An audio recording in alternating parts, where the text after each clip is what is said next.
Hello, and welcome to the Tool Assisted Podcast. Today's January 8th, 2020, and I'm joined with the 8-Bit Beast. How's it going? Going pretty good, Mittens. How about yourself? It's going well. It's interesting hosting the show that you normally host. Yeah, weird. Yeah. Thanks for having me on. It's an honor. You're welcome. We've been trying to get you on here for a long time, so... Well, All right, what are we doing today, Mittens?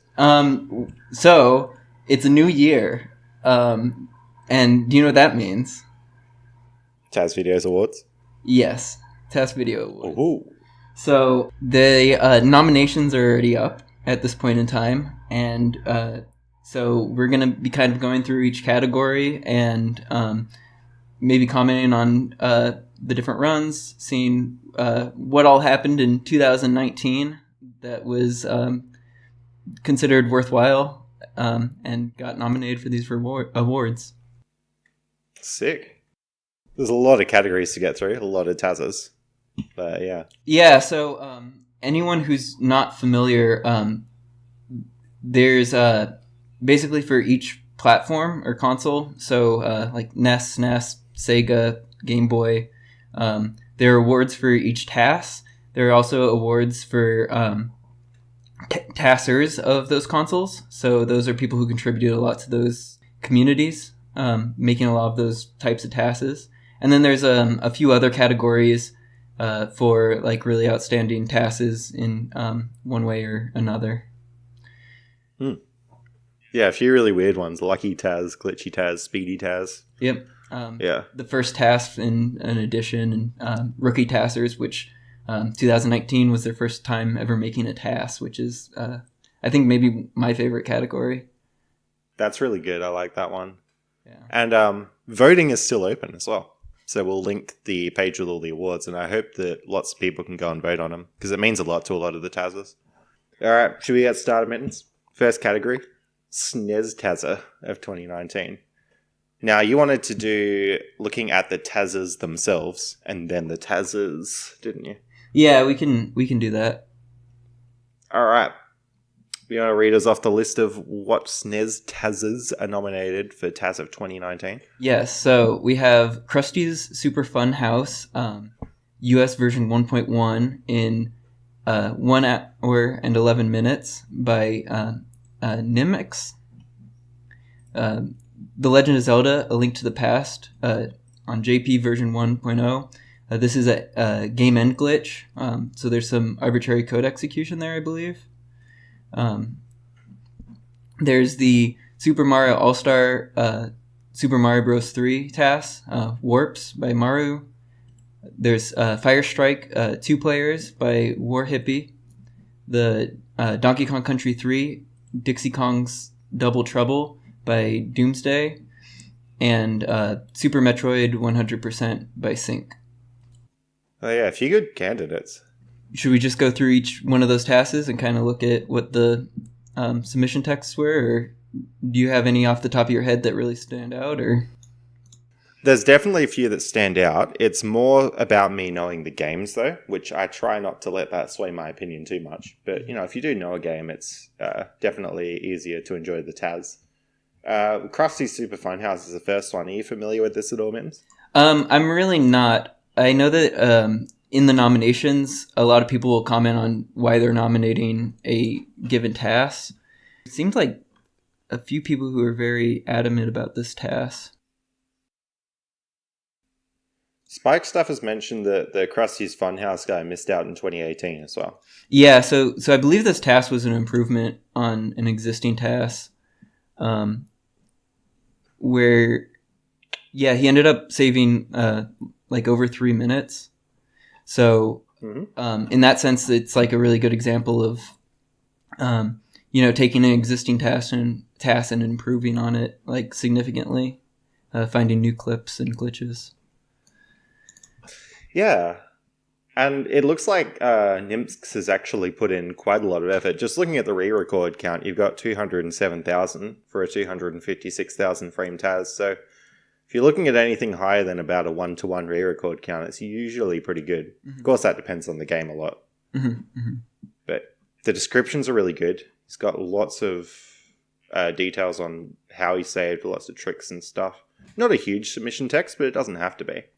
No, and I actually think this is kind of the right length because he kind of goes through what tricks he does and how he ended up saving time, and even having comparison from the previous task, which I think is really important if you're doing this type of comparison. So it's concise.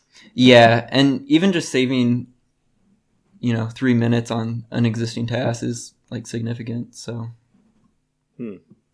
they clearly care about the game quite a bit. Mm-hmm. They've done a commentary for it too, which is good. Commentaries always improve it, I think. Mm-hmm. I think more TASers need commentaries. It's like the little bit of extra effort on submitting that, but I think it makes a huge difference. Oh, definitely. Yeah, even if the commentary is not great, just having it there is like still really good. Looking through the gameplay here, I'm surprised to see you actually play as Krusty. Yeah. For some reason, I wouldn't have thought. From the little bits that I've seen, like, it looks interesting. It looks like a normal platformer. There's nothing really crazy and superhuman going on, except for it just looking quite optimized. Mm-hmm. Based on the re-record count, it does seem like there would be quite a bit going on. So, yeah. And there seems to be a lot of glitches mentioned. Yeah. So, yeah, I think that it's quite a good run in terms of optimization. They clearly care. They've clearly put in a lot of effort. In terms of the gameplay, I'm not seeing anything crazy here, but it's not uninteresting gameplay. No, and actually, I'm watching like a battle against multiple enemies that they're doing right now, and it seems like they have quite a bit of workaround and stuff, even for a game that seems somewhat limited in its movement options. So, mm-hmm. Actually, if you go to about 40 minutes 10 in, there's some really cool mechanics with the mice. That he's got some platforms that he's spawning, and he's directing characters up the platforms. A little bit like Lemmings, if you ever played that. Mm-hmm. That seems pretty cool. And I feel like if we actually sat down and watched the whole thing, that would be pretty relevant through the run, by the looks of it. Mm-hmm. Mm-hmm. All right, well, yeah. What's your opinion on this one, Mittenz? This seems like a decent task. It seems like a lot of work was put into it. Once again, it's kind of hard to judge these when you don't have a whole lot of context for the game itself. Mm-hmm. I don't know. It'll be interesting to see what the other submissions are and kind of doing a comparison that way. That's sort of how I normally go about doing it when I vote. Yeah. So, yeah, it's got a lot of votes. 5 votes, and the next highest one is Super Metroid with 2. So that is pretty crazy. And I'm glad that people aren't just going with the Zelda and Metroid and Mario bias and actually voting for this one. That's really good to see. Mm-hmm. Well, I'm not seeing why it would get so much more than the other TASers, but it does look like a really well-researched, pretty good TAS. Yeah. I'd have to watch the whole thing to really know. Let's see. What's next? The Legend of Zelda: Link to the Past. Well, have you seen this one, Mittenz? This one's they do some arbitrary code execution, correct? Yeah. Yeah, me and Tompa were talking about it in the last episode, actually. Did Tompa help with this task? No, I don't think he did. He was thinking that it should be a different category to his, so I guess in his he gets out of bounds and walks through, I guess, the big dungeon map, which has all the dungeons to the end. Okay. Whereas in this is literally doing ace to get to the end. Right. It does look interesting. And if you zip to the credits, there's the way they do the ace keeps the shop music running. Oh, yeah. So you just hear it going all through the credits. The credits are pretty glitchy. I would like to see the credits a bit more intact. But at the end of the day, they got to the credits. They saved the frames. And I'm sure, like, it's got a very low re-record count, but I think that's irrelevant for this. They clearly have done a lot of research. Mm-hmm. And I wouldn't use that to think that it would be suboptimal. Like, I would be surprised if there were frames to save in here. Right. I feel like once a task kind of reaches ace status, normally the time save comes from figuring out how to like execute faster code, basically.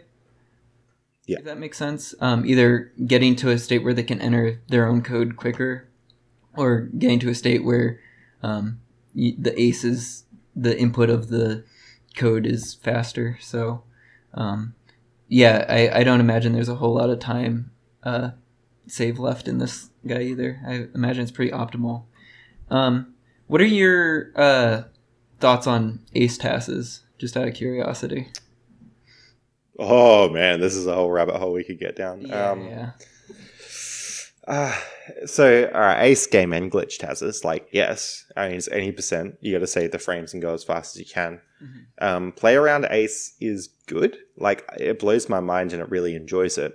But I just get a little bit concerned with those, like, especially some of the GDQ showcases. I find them really entertaining, but I do get a bit worried that it would spread the perception that TASers are just cheating, because it's really not entirely obvious that what they're doing is all through the controller port, especially with some of the really advanced Ace that they've been doing. Right. That being said, it is just amazing and technically really impressive, so I'm glad that they exist. Yeah, what I normally draw the line on with Ace speedruns is whether I actually consider it a speedrun or not. And by that I mean, like there was that Pokemon Yellow Ace a couple years ago. Or was it last year? That was like absolutely ridiculous. They were like playing like SpongeBob clips. Yeah. And stuff.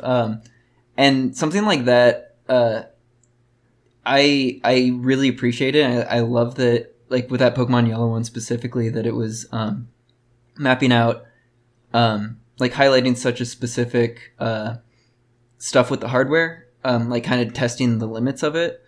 So I think that that's like really worthwhile and deserves being like highlighted. But there's also the question of like, is that actually a task if you're just wasting time like showing off these different hardware things, or not a task, but a speed run. And so like with this is great because it literally just sets up the trick and warps to the credits, even if the credits aren't quite as non-glitchy as you might hope. But so something like this, I think as far as a nomination for like a TAS, I think it's definitely like worth being in the running, just because it is like the fastest way of executing your game to the credits. So I'm really happy when I see new aces that just do that versus aces that try and do a lot of play around. Yeah. It's super impressive what they can do. I think with the Ace, they get a lot of upvotes and they sort of are very popular when it comes to award voting. Mm-hmm. Like pretty much everyone thinks that they're like really fantastic, which I do as well. But I think that gives me a little bit of resistance internally just because I don't even know how to explain it. But I think because everyone has already talked about how good they are, it's just like I don't need to do that myself because people know how good they are. Right. Yeah.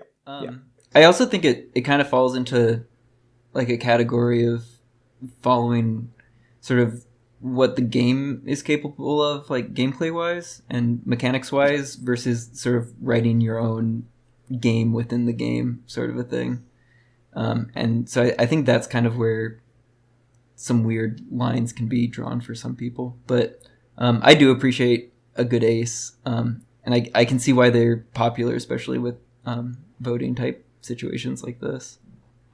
Oh, yeah, I love the ace. And that yellow one really demonstrated what ace means when you can get it as well. Yeah. A couple of really good ones as well, like Super Mario Bros. 3 ace. I can't remember when they showed this, but they had done ace, but they had modified Mario 3 with it. So they gave him like shine sparking and all these other crazy abilities with it and stuff. Mm-hmm. But yeah, so that I really liked that. But yeah, no, Ace is really great. It's really impressive. It's more impressive to me from like a ROM hacking community perspective than a TASing perspective. Mm-hmm. So I think if they start becoming more common, we're going to have to find better ways to differentiate them on the site from TAS movies. Like maybe an award category for best Ace TAS or something like that. Yeah, could be good. That'd be cool, actually. because they're just so good that they dominate all the other categories, it seems. Mhm. But yeah, Link to the Past, because this is just walking to the credits, this is really significant for such an important game. This is really good, and this is really high in my books. Yeah, I'd agree with it. Oh, I'm sure you can't just execute any code willy-nilly and get results, you know?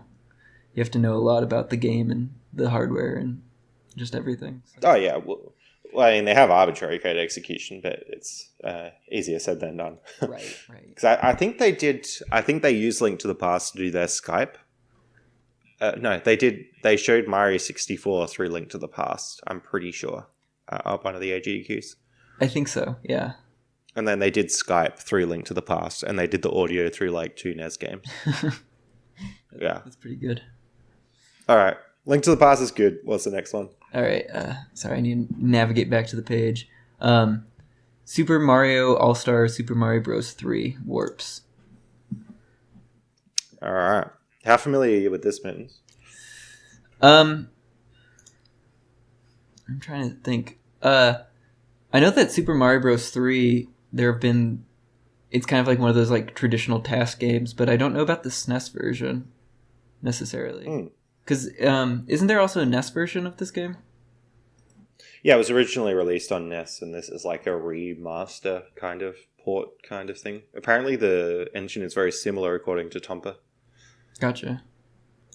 Right. I'm just having a read through the discussion here as well. I mean, I'm glad this task was made. Mm-hmm. What I would like to see in their submission text is a bit of a discussion about what differences the SNES version has to the NES version. Yeah. Yeah.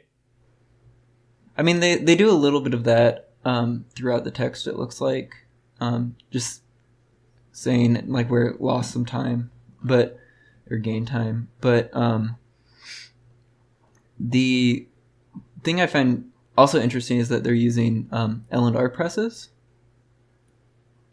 So yeah, that seems to be the main difference from the NES version. They can break the speed cap a bit with L&R. Okay. Yeah. So that would be a big thing. I'll just have a quick look at what the actual TAS looks like as well. Because if they can break the speed cap, I can see it being justified. I like that it looks like moving backwards a lot because of the L&R press. That is good. Yeah, I have a similar thing as I was talking about before. There's already enough attention on Mario games that I naturally feel a little bit of resistance towards talking it up. But that being said, like, there's a reason why Mario is so popular as well. Mm-hmm. Mm-hmm. Yeah. Look, if Mario has squeezed out 16 frames as well, like, clearly they put a lot of time into this TAS. So it was really good to see. Mm-hmm. Yeah, anytime you have an existing task and then you manage to squeeze out just even a few frames, it's sort of a big deal. Yeah. So that's the other thing as well. When I'm looking at awards, I'm looking at, like, entertainment's part of it. But for me, it's very much how much effort have they put into Optimizer, and also how much do they actually care about the TAS? Because, I mean, like, I know that it means a lot to me whenever I get a TAS award. And, like, so not everyone is super loud about how much it means to them, but I'm sure it does mean a lot to lots of people when they get awards. But some TASers on the site just don't do it for awards and don't want awards. A good example is Spike Stuff on PlayStation. I think he gets a bit upset when he gets the PlayStation award because there's not a lot of competition, so it's not as meaningful to him. I gotcha. He'd rather see other people getting those and being motivated to add to the competitive environment a little bit. Yeah. Gotcha. I don't know the whole story there, but it's something like that. Gotcha. Well, this Mario 3 TAS is good. Definitely, I'm glad it was nominated. How many votes it got? 0. Oh, man. I guess, the SNES version just doesn't get as much love. And they've done a commentary on their encode, which is really nice. It's just a soft commentary with subtitles. Mm-hmm. Doing the old 99 1-ups as well through the auto scroll. That's really good. Yeah. What do you reckon, Mittens? For this task? Yeah.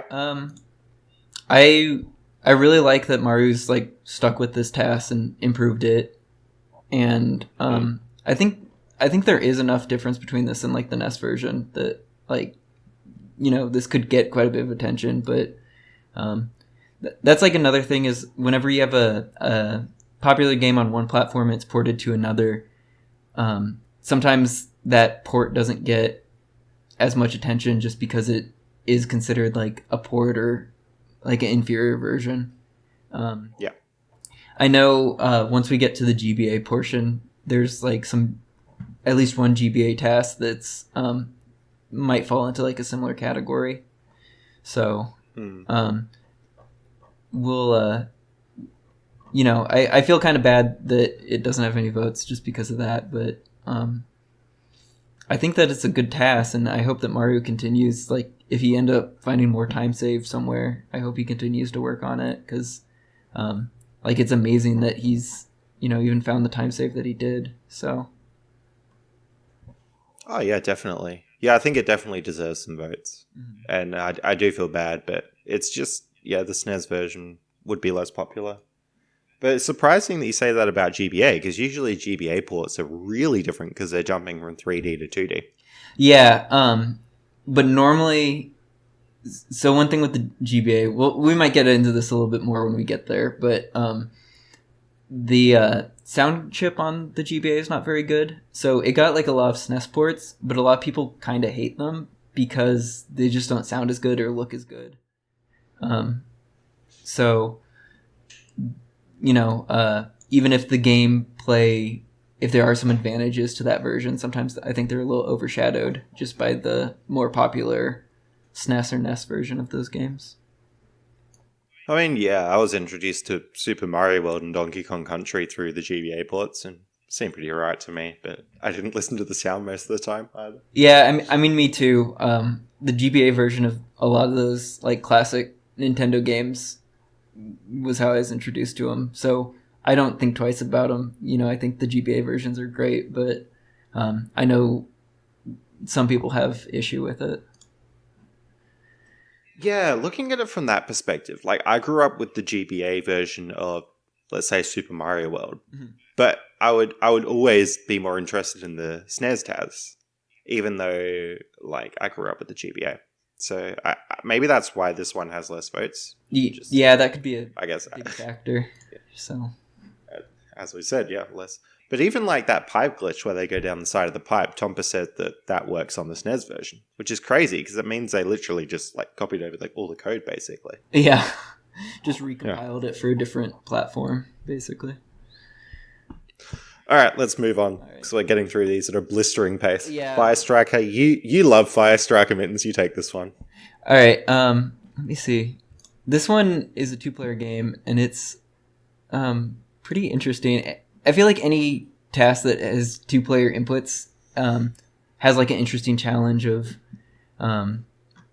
like managing both characters and which character does what.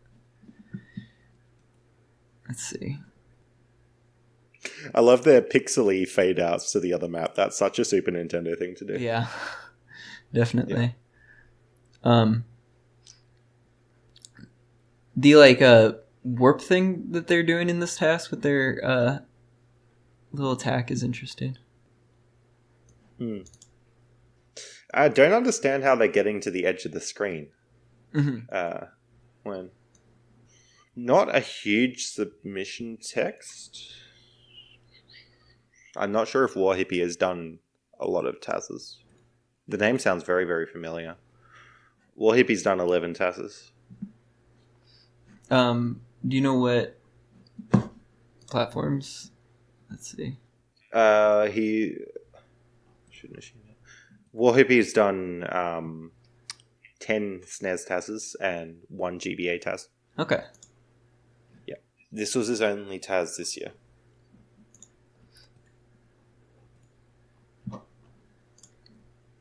What are your thoughts on this game, 8-Bit? Well, when you showed me this before, we were doing a little prep, I really liked it. I think any 2-player TAS I'm very biased towards because, first of all, it just looks cool. Secondly, there's not enough of them. And third, it would be difficult to do it as the TASer. kind of coordinating and managing that. 2-player TASers and TASers that are like one input for 2 games, I really like a lot. Mm-hmm. And this looks like it would be kind of puzzly to do. It looks like it's not usually super obvious with the routing. I think, yeah, it's pretty good. For a game that I don't know a lot, like I've never played it, I'm enjoying it quite a bit. And there seems to be a lot of decisions that they're making with routing here. Yeah, so a big mechanic on this seems like you're sort of hitting this orb around, sort of pinball style. So I imagine positioning both players in order to optimally move that orb is like a huge, what do I want to say, constraint that the TASer had to overcome. Yeah, definitely.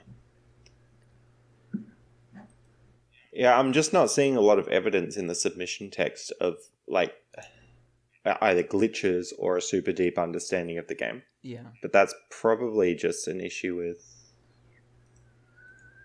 Like, considering this person has submitted 11 TASers and they've gotten all published, they must be really good at optimizing things. Mm-hmm. So I suppose this game just doesn't...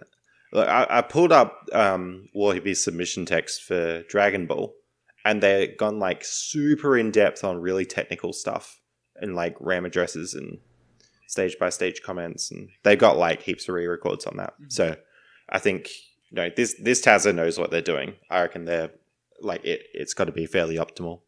So yeah, I think it must just be a not super simple, but reasonably simple game to optimize, and probably a lot of the effort comes down to the actual routing. Yeah, it's pretty entertaining to watch, just as far as, all the routing, the 2 players, and there's a lot going on, but I'm sure it's probably not mechanically super complex.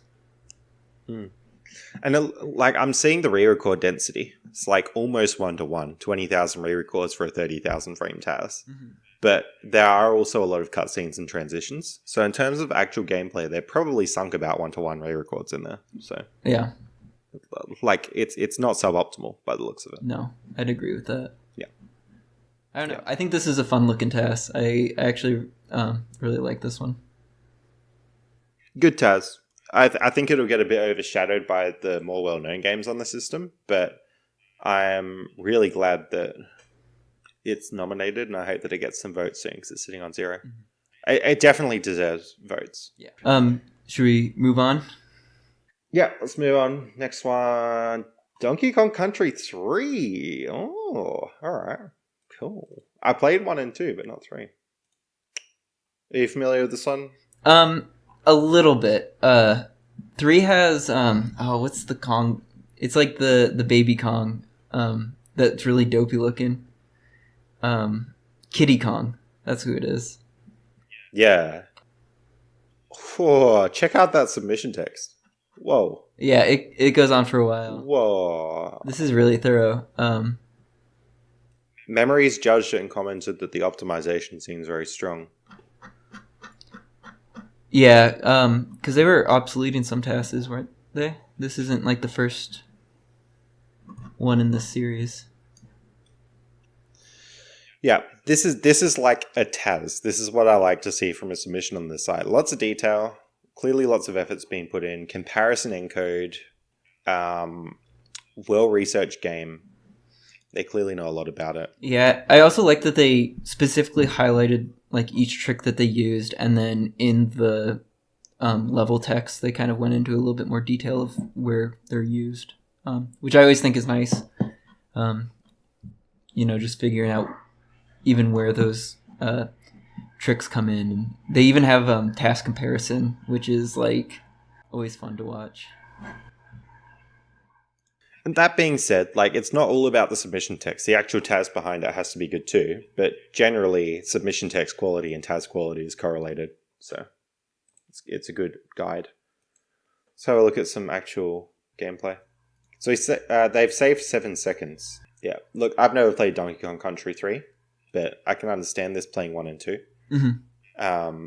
I'm not sure what the glitches are like. Hopefully, it kind of looks like in the thumbnail they're doing the barrel rolling thing. Mm-hmm. This could be my top pick so far. Yeah, I think out of all the ones that we've seen thus far, maybe this one is the best as far as I think the Donkey Kong Country series is just entertaining in general. But then the fact that it's improving on other TASes and that it's so thorough, this one might have like a good, might be my favorite too. Just looking at it. The impression that I get from this game, and I'm really not sure if this would be accurate, is I feel like they'd have a lot of like kind of like vehicle levels and stuff, kind of like Crash 3 does. Mm-hmm. I'm not sure if that's the case or not, but that's the impression that I get. As far as like animal buddies go, or as far as like the yeah, like animal buddies, like riding minecarts, underwater, stuff like that. Like just things with gimmicks rather than straight platforming. That's a little bit the Donkey Kong Country series, anyways. Yeah. DKC 1 wasn't super like that, though. It's a bit like the Crash series, really. Where it gets more over the top the further into the series it gets. Yeah, Crash 3 is literally like only 50% traditional platforming levels. Yeah, I can see that. Yeah, but this looks like there's a good chunk of traditional platformings. And I don't know, I could be completely wrong about them having gimmick levels. I don't know. But that's the impression that I get from this game, that they would be. Mm-hmm. I've seen a bit of swimming and a bit of vehicle riding. But it looks like there is a lot of good traditional platforming here. Alright, well, we can't linger on it for too long. I like it. Alright, so then the very last one is the Super Metroid TAS. Oh boy. I love Super Metroid. Yeah, this was by SNES. Let's see.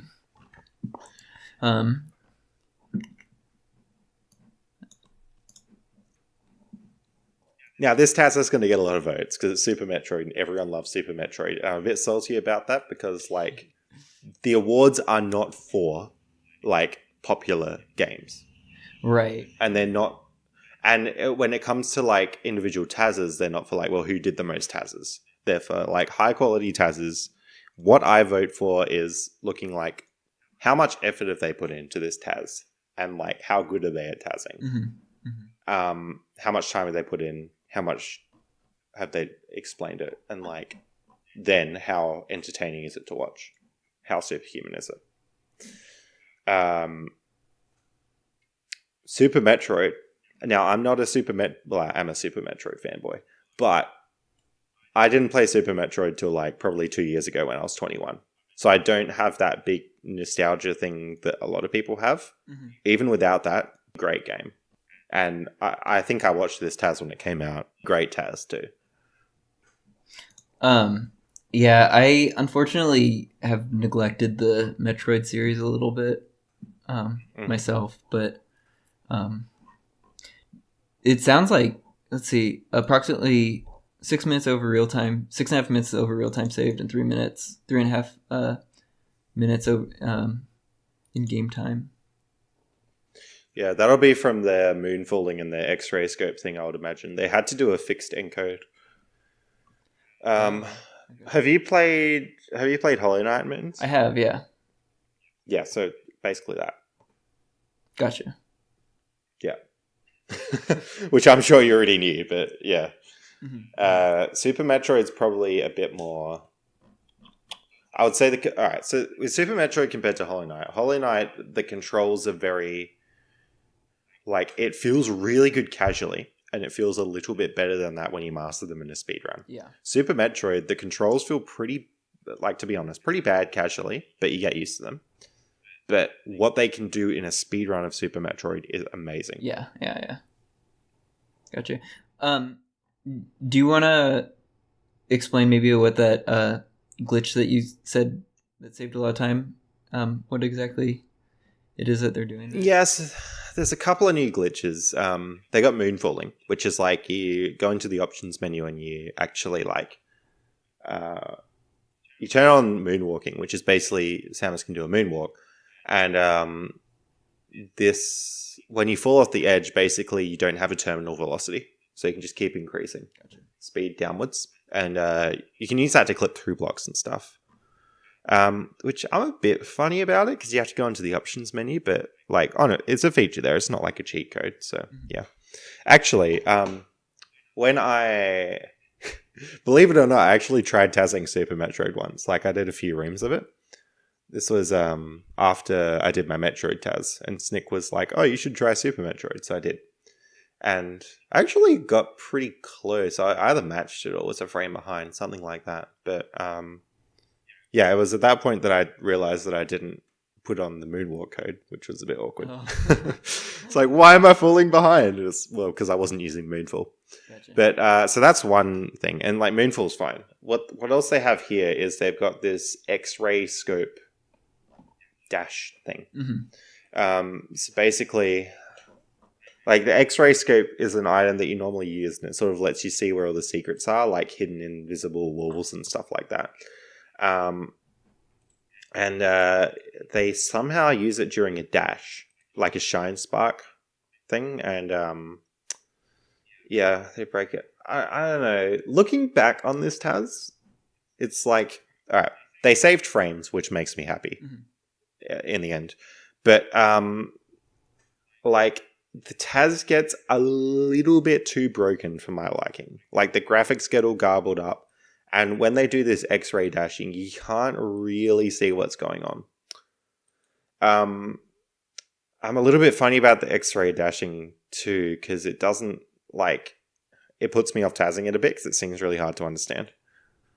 Yeah, but I mean, like, I feel like sometimes that makes a good TAS mechanic is if it is like a little bit hard to understand. Just because if someone does end up like mastering that, you know, that's like just another level of like, oh my god, that's amazing that they were able to figure that thing out. Yeah, you're definitely right.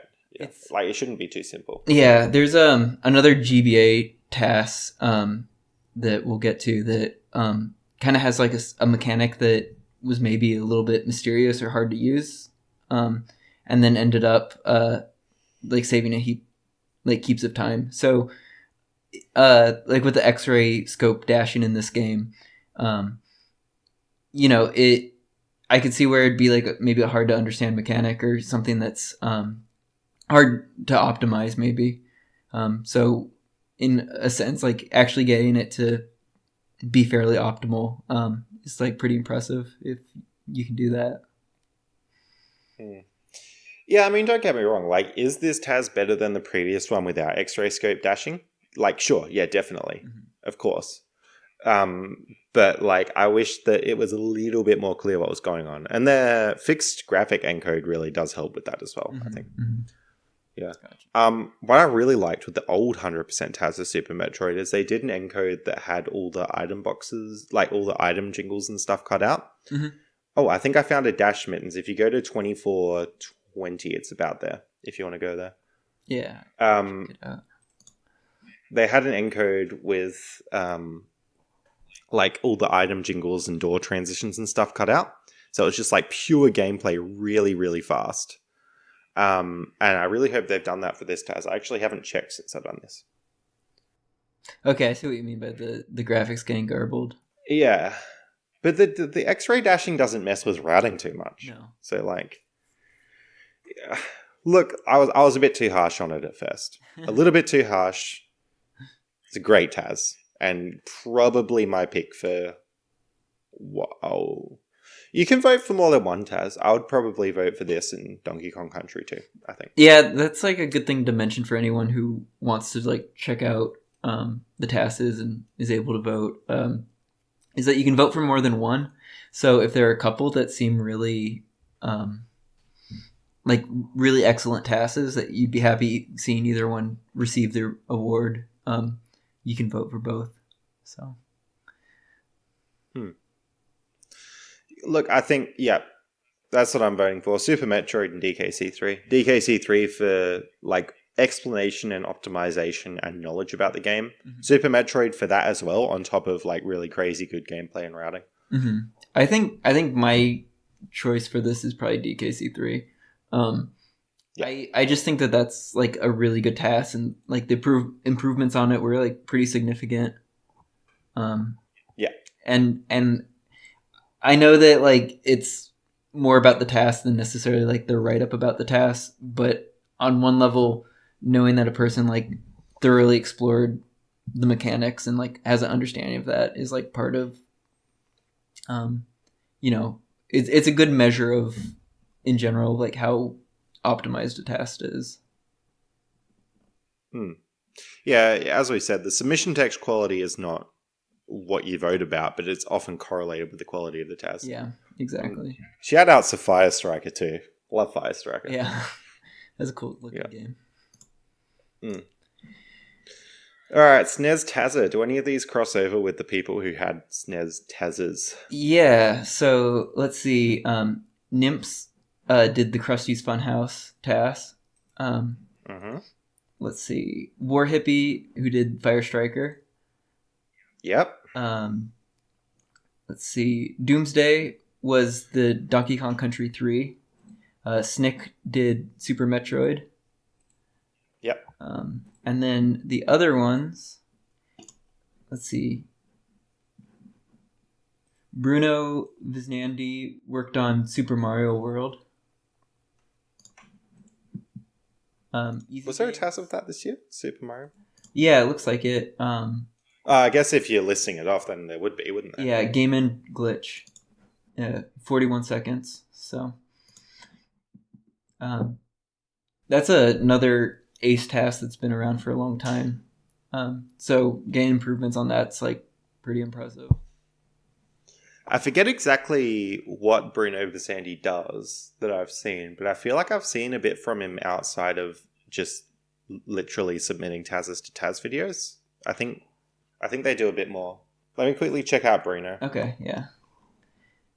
Keep going. Easy Games 69 had Disney's Bonkers.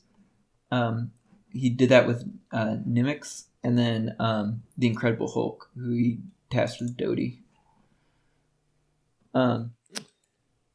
Easy Games 69 is like maybe the most active TASer right now. Yeah. Like hands down.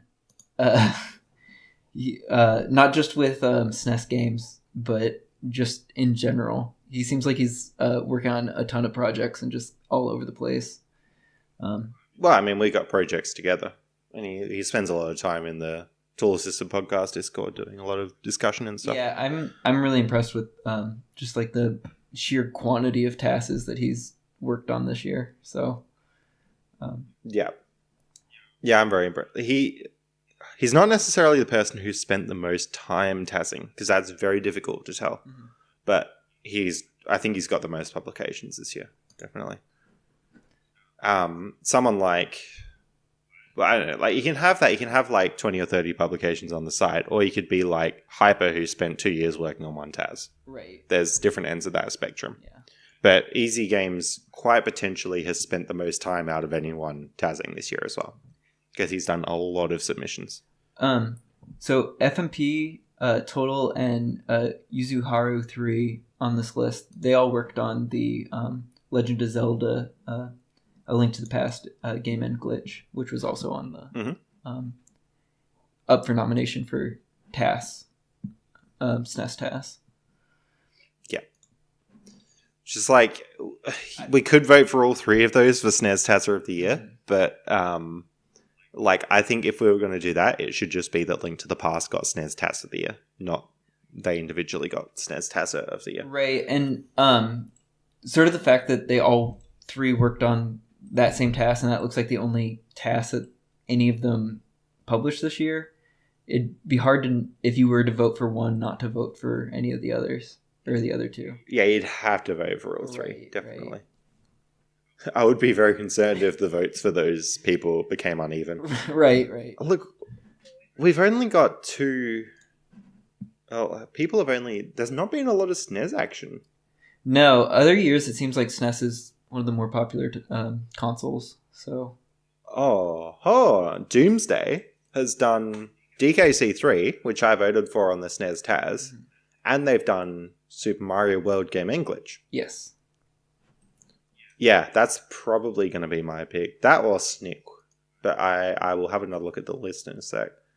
So they've saved 0.13 on Super Mario World. How was that not nominated for TAS of the Year? Super Mario World Game & Glitch. What? That's bizarre. I know. That that title, especially for Game and Glitch, is like really well known. So it's odd that it's not. That is really, really... yeah, Super Mario 3 All-Stars got nominated, but Mario World Game and Glitch didn't. I guess because it's so similar to the other one? Maybe. It could be hard. I don't know. Yeah, it's a good question. Oh man, shout out to Pirahiko. Pirahiko did Final Fantasy this year. Awesome TASer. Wow. Even if he does obsolete my TASers. Oh, did he do Crash after you? He did do Crash, yeah.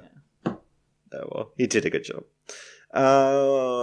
Tompa! Is Tompa on our list? No, he's not. He didn't get nominated. What? He was What? a nominee, but he didn't get nominated, so. Oh no! How did I miss nominating Tompa? Oh. What?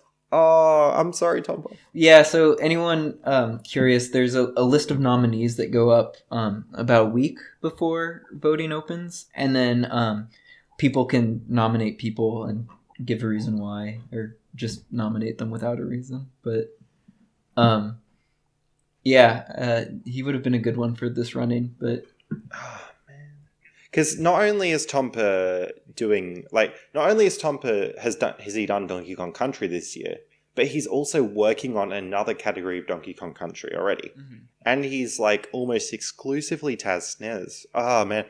When he finishes his new any % TAS, I really want to make sure that I nominate him for next year. Because he's definitely deserving, and it might be one of his last, because he's kind of giving up the hobby soon, apparently. Yeah. I'm so sad he didn't get nominated. I missed that. Look, alright. Who do you reckon, Mittens? The fact that Doomsday worked on both the Donkey Kong Country 3 and the Super Mario World Game and Glitch TAS, I think puts him in like really good running as far as SNES TASer this year. Yeah. Look, I think that has Nick posted, because Nick might have got it in the last few years as well. Mm-hmm. Which would be another, because if Nick has already got one, then it's probably about time for it to go to... Nick had SNES TAS of the year last year. Actually, Super Metroid got SNES TAS last year, which gives more of an argument for Donkey Kong Country this year. Mm-hmm. Nick got SNES TASer last year. Gotcha. Look, in that case, I'm probably voting for Doomsday, just because he's done 2 very, very high-quality TASers. Coming up close behind them would be Colin, Easy Game 69, because he has done 2 reasonably high-quality SNES TASers. I think he's focused more on other consoles. Like, I would want him to get a PCE TASer of the year or a Sega TASer of the year this year. Rather than SNES. He worked on one of those TASes with Easy Games, and then he also did the Krusty's Super Fun House, which I think was a TAS that he had done before and then found like major improvements on. So I could see him even being a good nominee for this one, just because he's worked on projects and he's stuck with one of them for a long time and worked on some new stuff too. So that's pretty neat. Agreed. What TASes has Nimix done? So SNES, Disney's Bonkers SNES. Nimix has done 2 TASes in total. Oh, and they were both... Nimix has only done movies, unless there are ones that are obsolete from previous years. Look, actually, I think because Nimix has exclusively done SNES, that actually gives a very good argument for Nimix to be voted for here. Mm-hmm. It looks like he did some Commodore 64. Oh. So stuff also. I think, because... Oh, no, I know what's happened, yeah. Alright, Commodore 64 this year. Alright, that gives a bit of less of an argument. SNES. Nimix clearly cares a lot about SNES. I would probably vote for Nimix as well. Yeah. So, It's not to say that any of these people don't care about SNES, but it's just, Oh, no. Some people just dip their toes in the arena, and other ones, this is their console, and they really want to build that community of working on this console. I mean, it's like easy games with PCE, or it's like me with Master System. Right. Or it's like you with GBA. Right. Exactly. Yeah. So. Yeah. Or it's like memory with exotic consoles. Mm-hmm. Or Alocia does one of those consoles as well. Yeah. Yeah. I think there are a few. Yeah, all right. Cool. All right. Should we move on to Sega TASs now? We probably should. We got quite a few categories to get into. Yeah. You're the resident Sega guy, so... But we got first edition TAS. We got a different order here, man. So we got first edition TAS, don't we? What order are you going in? In the order on the forums. The forums go NES, SNES, Sega, GBA. Did I start with SNES? And yeah, no, I got SNES first, Speedy, NES, Glitchy, Rookie. It's probably going in the order of the ones that I've read and not read in new posts and whatever. Oh, I opened up the thread of awards at the very top. Okay, we'll go with your ordering, Mitten. So we're looking at Sega TAS of 2019. I guess Sega TASer along with that. We'll have to go back to NES, but maybe Sega would be a good breakup for those two. Oh. Alright. Yeah, we've had enough Nintendo for now. Yeah, we'll come back. Yeah, so tell us a little bit about this first one, maybe. Oh, who's that dude? The 8-bit beast. Huh, okay. Never heard of him before. Alright. Sonic the Hedgehog. I don't know. Everyone please vote for Sonic. I put so much time into it. Just saying. Like, Sonic the Hedgehog. Like, I've literally done... I did a TAS of the Master System version. I did a TAS of the Game Gear version. Then I did a TAS of what's basically the 100% category on the Master System version. After those 3 TASs of that same game, basically, I came back and did this one for the Master System. I saved like 30 seconds. Did these crazy glitch. There's this glitch in that TAS which is so precise. It's not frame perfect. It's like 20 out of... It's not a frame perfect glitch. It's a 1/3000th of a frame perfect glitch that you have to do in that TAS. And you get crazy stuff. Like, you can be just walking along normal ground, like do a Sonic, and then all of a sudden, if you do this glitch, you get this spring that blasts you upwards or sideways. Crazy speed tech. Crazy. It's got a 2-minute auto scroller in the middle, but as soon as you ignore that, Sonic the Hedgehog, man, it's like one of my favorite games. And like that 1437 Sonic, probably one of the best TASs I've ever done. It's a good mix of like optimization with me being super passionate about the game. Probably one of the most optimal TASs I did was Metroid, but this is either my most optimal or like very close second. Sonic the Hedgehog, man, I'm so passionate about this TAS. I really like. Usually, I'm pretty like a lot of these other TASs are deserving, and usually I'm like, well, if they got that, then like I'm happy because they were good TASs too, and these are good TASs. But Sonic the Hedgehog, man, like, please vote for it. I'm super passionate about that game. It's probably the last TAS I'll do of it, which is why I really want to see it get the award. Mm-hmm. Yeah. All right. Good. Shinobi, GG, Greenlink. All right. I think I actually nominated this one. If I didn't nominate it, I was going to nominate it. I did nominate it. What's the what's your main reason for nominating it? So there's a few things about it. So like my initial impression was that I think Greenlink doesn't do a lot of TASs, but when they do a TAS, it's really good, and they put a lot of effort in, and they do a lot of research. Mm-hmm. So, like, I knew from that this TAS would be good. Now, you don't do it just... Like, I wouldn't necessarily vote for Shinobi without knowing a lot more about it, because you don't do it just because you like the person or whatever. But I know Greenlink put in a lot of effort. I had a look through, and it looked really good. Shinobi is a really significant thing for the Sega franchise. And I know that like Greenlink is really passionate about the game itself. In terms of mechanics, like But it's been a little while since I actually did that nomination post, but I had a look through and it looked really good. The submission text was really well written, and like it just seemed, it's a clean TAS. GreenLink knows their stuff. It's well written. Submission text is good, very well described. Lots of research, lots of routing, and I think it was actually improvement on an existing TAS, if I'm not mistaken.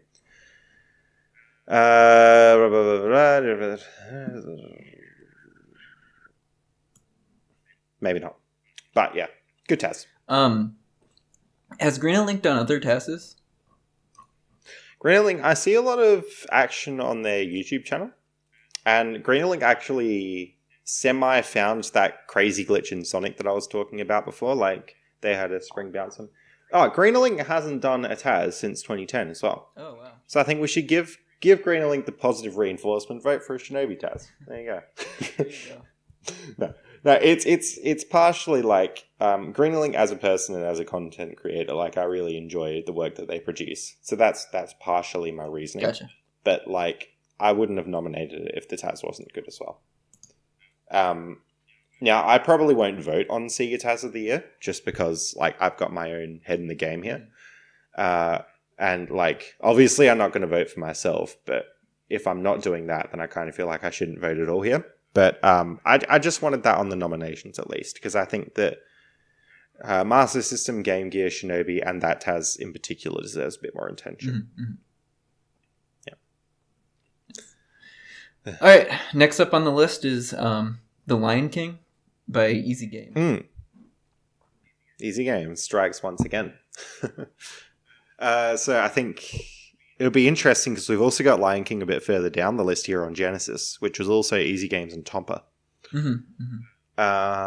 Easy Games put in quite a lot of effort. That I don't know what the like optimization and research level was like in it, just because Easy Games smashed it out so quickly. But I know he did find a few clips in there and stuff. So he's definitely found new stuff. And I was following his whips a bit and it did look pretty good. So like solid TAS, pretty good. I was happy to see him delve into the Master System a bit. And, pretty solid. Glad it was nominated. Could be worth a vote. Nice. So this was an improvement on a previous TAS, right? The Lion King? I think so. Now, I think the Genesis version was, but the Master System version was new. Okay. All right. I think the Genesis version is more iconic. And even with my very strong Master System bias, I might think that, Genesis version probably deserves a vote more than that. Especially since it was Easy Games and Tompa. Uh-huh. And it was an improvement. So you would think that there was a bit more research and planning and optimization that went into it. Mm-hmm. But a lot of people have said the Master System version looked better and very entertaining. So I really appreciate that from them. People saying that. You don't get that for Master System over Genesis too often. No, so I will make the most of this opportunity. Yeah, the one time that we do get it, I almost feel the opposite. I almost prefer the Genesis, but I did have it on Genesis and not Master System growing up. So didn't they also release probably partially why? SNES? Yeah, because I remember playing. Oh, that's another good. I remember playing as a kid on SNES. It's this game in general is just a very pretty game. I think they actually hired Disney artists to make all the sprites and stuff. So as far as being on model and everything, it's actually these games are actually way more accurate and good looking than a lot of games released during that era or those eras. So. Actually, yeah. How far did you get in it, Mittenz? Did you ever finish it? I don't remember because I didn't own it. It was at babysitter's house.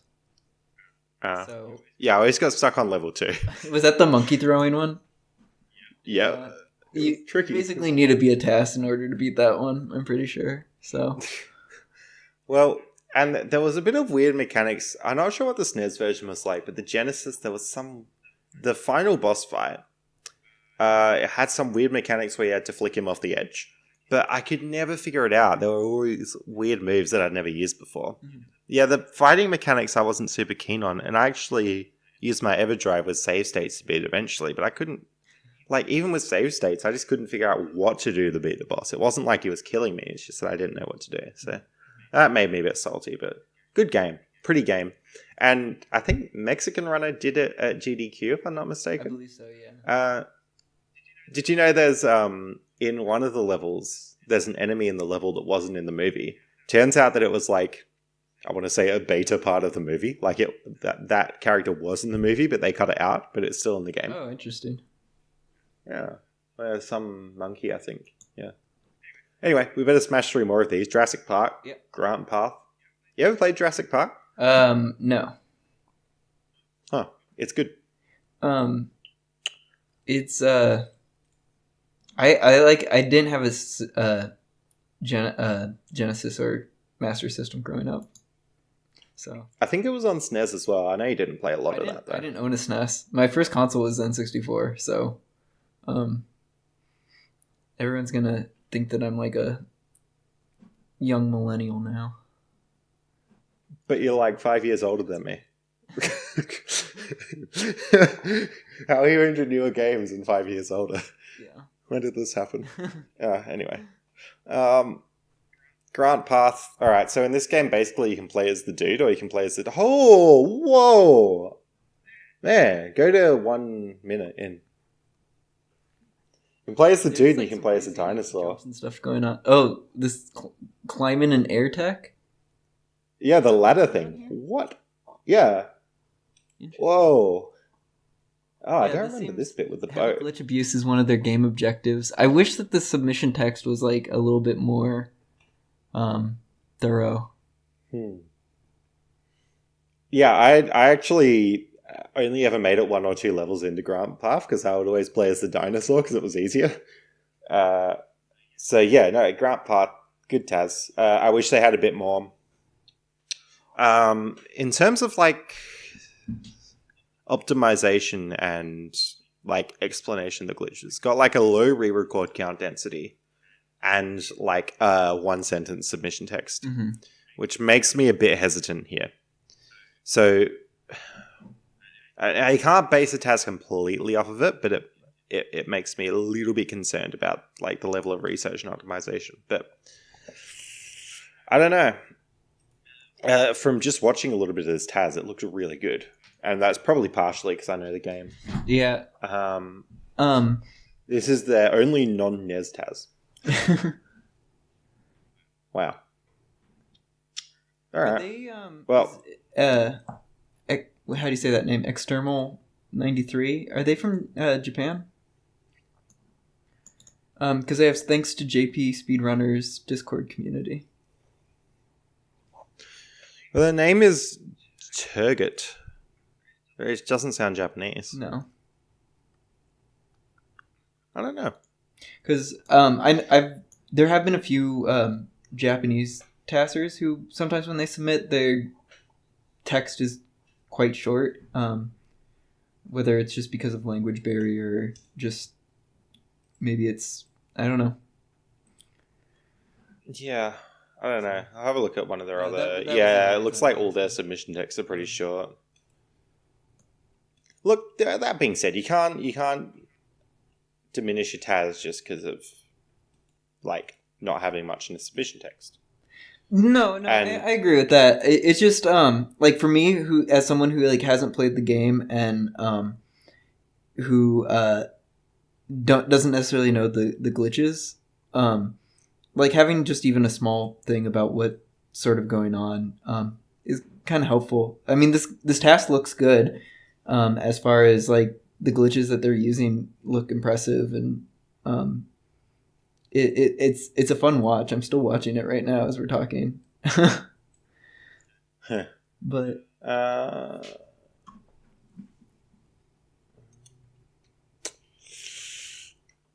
yeah, all of their re-record densities are really low, but at the same time, I'm seeing a few TASs that are like, oh yeah, I saved like 1,000 frames or something over this other TAS. So they must know how to optimize a TAS. Mm-hmm.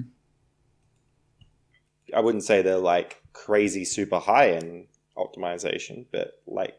No. Yeah. I don't know. This seems like a fun TAS, and I think just even being a Jurassic Park themed game, like I feel like there'd be some interest like in that. alone, you know. Yeah. So I won't discredit this one. I think that this is. I mean, it was nominated, so it's probably. I never played the game heaps. Yeah, my initial impression of the re-records and the submission text put me off a bit, but like seeing a bit of that TAS, it was pretty entertaining. I would say that's probably one of the better ones we've seen. Mm-hmm. No, I don't even know. It's good. Yeah. All right, let's move on. TAS. Shinobi. I'm trying to figure out if this is the Shinobi game that I play, which I don't think it is. Do you know much about this one, I Mittenz? don't know. All right.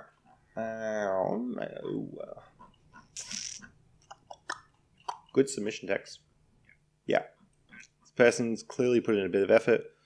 About a 3-to-1, 1-to-3 re-record density. Gens. Oh, he converted his bits. Oh, that's good.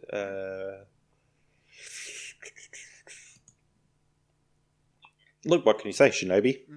Good, important franchise. They don't have an encode here.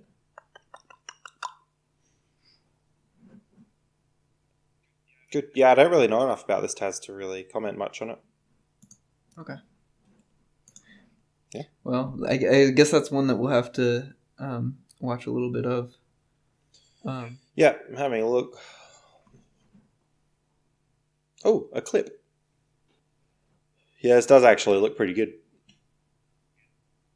Mm-hmm. The jumping is a bit janky. Just like mechanic-wise? Well, there's a little bit of a movement delay before the character can jump. From an outsider's perspective, I think it's pretty good. Like, research-wise, the gameplay looks pretty good as well. Yeah, pretty good TAS. Okay. The down kick is nice with the jumps. Yeah, not bad. It'd be nice if we had someone who knew maybe a little bit more about this, but Yeah. That's one kind of hard thing with these awards is there's so many of them and just so many TASes, and sometimes it just comes down to like which TASes have I seen and enjoyed, sort of a thing. So, and that's why I get a bit like concerned that sometimes they bias towards more popular games as well. Which I mean, I'm totally guilty of it as well. But yeah, I agree on that. Oh, the horse riding level looks sick. Not that that's to do with the TASer, but I think it's an auto scroller. Oh, all right, good TAS. Let's move on. Symphony of the Night. Well, this is by Easy Games, as we've seen several times by now. Very deserving, I think. This would be one of the ones that are higher end. Again, it's a more popular game, but it didn't have as much buzz around it as I thought it would for Symphony of the Night, which is weird. Yeah, normally Castlevania games are very popular. I wonder if it's because it's Maria mode and not... who do you normally play as? Is it Alucard? No. Alucard is... I think Alucard is the one that you actually play as normally. Okay. I played through Symphony of the Night, but I only just played it up to 80%. I didn't do any of the post-game stuff. Gotcha. With the Alucard one, there's like a lot of crazy movement, like going out of bounds and stuff, right? Yeah, I would imagine it's similar in Alright, so Easy Games has a 12.05 second improvement over the current publication. That's really... It's really good to see some, like, good... Oh, whoa. Sick. Alright, good work, Easy Games. So clearly, like, this is a TAS that I really like to see. Like, not only has he put out a lot of quantity over the year, like, this TAS 5-to-1 re-record density, 6 submission text, good, well, actually, not heaps of submission text, but good comparison. And I remember him working on this. Like, he was, like, super into it. This is, like, this is probably one of his most high quality TASers throughout the years, and it really shows throughout the year. I remember he was like really excited about this one. So I remember him doing all bosses as well. I don't know what happened to that because he had to fight. What happened to him doing all bosses? It's definitely this year. Mm-hmm. I don't know what happened to that, but I remember him like doing all bosses. Maybe it is this TAS, and he had to fight Maria as Maria. Yeah, because Maria's a boss, and he could clip into the Maria fight. Look, no, this is good. This is probably one of the more deserving ones of the award. I feel like the Sega one should be split a bit because you've got basically 3D games on the Saturn, going up against like 8-bit Master System games. There's a bit too much of a range there, I think. And basically, as like with the more popular Genesis games, as soon as one of those is in the batch, you basically have no hope of a more obscure Sega console getting an award. Right. Yeah. All right, let's move on. Unless you have more to say about Symphony of the Night. Have you ever played it? I've not. No. Okay, it's basically Hollow Knight. I like that you're using that comparison for every Castlevania or Metroidvania game. Oh yeah, that's awesome. Sunset Riders. Oh, it's another 2-player one. Sick. Ooh. Is that auto-scrolling that I see? Oh, no, the players are just walking up to the edge of the screen. I mean, if you don't break the game mechanics, then everything's auto-scroller, right? No, it looks like it's auto-scroller, maybe. Yeah, I can't really tell because they're just walking up against the screen, but it could be.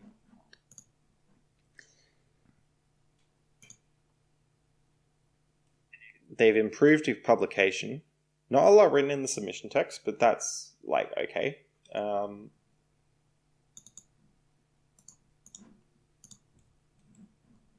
Oh, if you follow that link that the judge posted, it says where they saved frames. No, it's been oscillated. So 1047 to what was it? 954. So surely it's not an auto scroller if that's shaving like 50 seconds off. Right. Yeah. Why did they submit it on gens though? It looks like quite a bit of their time save came from fights though. Oh wait, no, never mind. Yeah. Look, I like it. 2 players is good. It's not got super flash gameplay, but if they've gone to the effort of improving the old TAS, then I think that's pretty good. Not a bad one. I like the Wild West theme. I know that doesn't really contribute anything to the it being a good. Alright, what's that next one? Oh, Mega Man! Yeah! Did I tell you I was actually TASing this game as well, Mittens? No. So I was TASing Mega Man on Game Gear as well. I did like this game, and I did maybe like half a level or something. I gotta say, this did I nominate this TAS? I was going to, but it may have already. All right, so I was going to nominate this, but it may have already been nominated. When I started, when I started looking at this TAS, there were like no glitches found. I did like half a level, and I'm like, oh, this is boring, and I stopped. Bad Up 1 has found like heaps of glitches on it. That's awesome. So I'm sure a lot of them are very similar to the NES Mega Man glitches, but like, yes, going from nothing. Well, maybe there wasn't nothing, but there was little in the community, and like I think there was only one really slow speedrun on the leaderboards. 2 crazy glitches, really fast TAS, 13 minutes. Yes, good TAS. I would probably vote for it if I was voting. Yeah, just watching the gameplay, this looks pretty entertaining. Seeing him go through like ceilings. And it's not casually, that's the thing. And seeing him like go through ceilings and some of the glitches is like the fact that you told me that there was like very little in terms of that stuff before this TAS is like, I don't know. I consider that significant. I think there may have been a glitch video or something, but like it was either too hard to figure out or there just wasn't any at all. Something like that. I actually don't think I've actually sat down and watched through this whole TAS, but I'm glad it got nominated. It's very deserving. Again, Mega Man gets a bit of a bias because it's more popular, but I love Mega Man. I used to do Mega Man 1 RTA a bit, but I never like submitted any times of it. Alright, let's move on. What do we got? Up next is Genesis Sonic 3D Blast. Yes, one of the ones that I nominated. Good. Have you played 3D Blast? I've played a little bit of it. It's like that weird isometric one, right? Let's see. Oh yeah. Why did you nominate this one?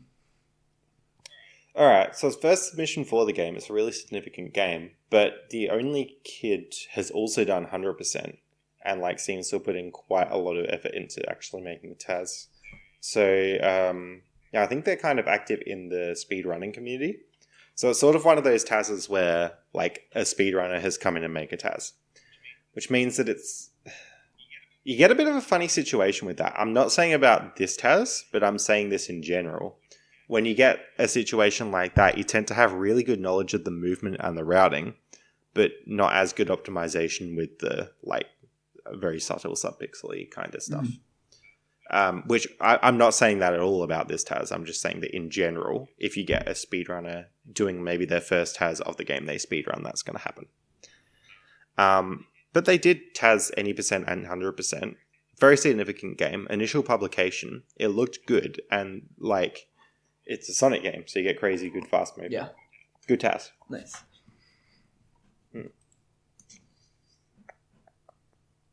I was impressed. So the main thing with this was optimizing movement with sort of going down hills and stuff to gain speed. Yeah, it's all speed management stuff. If you have a look at like about 8 minutes in, there's a really good spin dash. Well, no, like 750. There's a really good spin dash. Mm-hmm. And like you maintain this crazy speed through. Yeah, there's a lot of like slope. Like I see him jumping off a lot of downward slopes, for example, and jumping up a lot of. Okay. There's a lot of that stuff. Yeah, I know with the good TAS, with the Game Boy Advance Sonic games, at least for RTA, kind of those downhill, jumping off downhill slopes is like a big thing for gaining speed. So, yeah. You don't get that a lot with Master System Sonic, but you do, in the Genesis, because, nice. Yeah, the Genesis, they love jumping off slopes. Perfect. Monster World 4. Have you played Monster World, Mittenz? I think it's probably safe to assume I just haven't played any Sega games. Oh, man. You should actually play the new one. It's called, like, Monster Boy or something. There's a new one which is like a spiritual successor. Good. It's very good. Could be my favorite game. I want to say in the series, but like it's not technically in the series. But if it was, it could possibly be my favorite in the series. And you saw that I TAS like Wonder Boy 3 like ages ago. Yeah. Although that TAS was incredibly boring. So wait, is this game in the series? Yeah. It's a part of the Wonder Boy series. This was So Wonder Boy started as like a side-scroller platformer, and then it eventually turned into an action RPG. So this would be Wonder Boy, I want to say like 5 or 6. It's really confusing, the naming. But basically, Wonder Boy 2 was Monster World 1. So Wonder Boy 2 was the first action RPG. And then they had Monster World 2, which is Wonder Boy 3. And then they had Monster World 3, which is Wonder Boy 5. And I don't know what happened to Wonder Boy 4 and... Yeah. The second one is called Wonder Boy in Monster Land, and the first Monster World game is called Wonder Boy in Monster Land. The second one is called Wonder Boy 3, and the third one is called Wonder Boy in Monster World. Oh god. And the fourth one was Japan only, which was called Monster World 4. Yeah. Gotcha. So this was the latest Monster World. So I forget about Wonder Boy. There's Monster World 1, 2, 3, and 4. This is the fourth one. Gotcha. The last one. Yeah, okay. Interesting. And I tested Monster World 3 as well on the Master System recently. Yeah. Good TAS. Well, good game. I don't know a lot about the TAS. Put it that way. Okay. But I never actually finished the game. I only played a bit of it.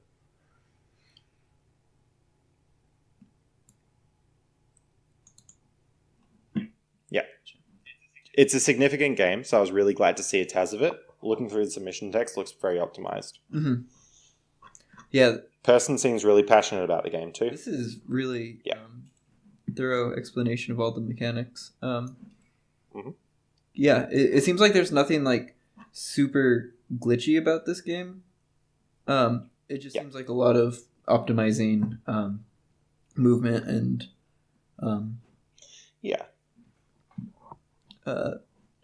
buying things, so optimizing gold drops and stuff. Could be a good candidate for Lucky TAS. Mm-hmm.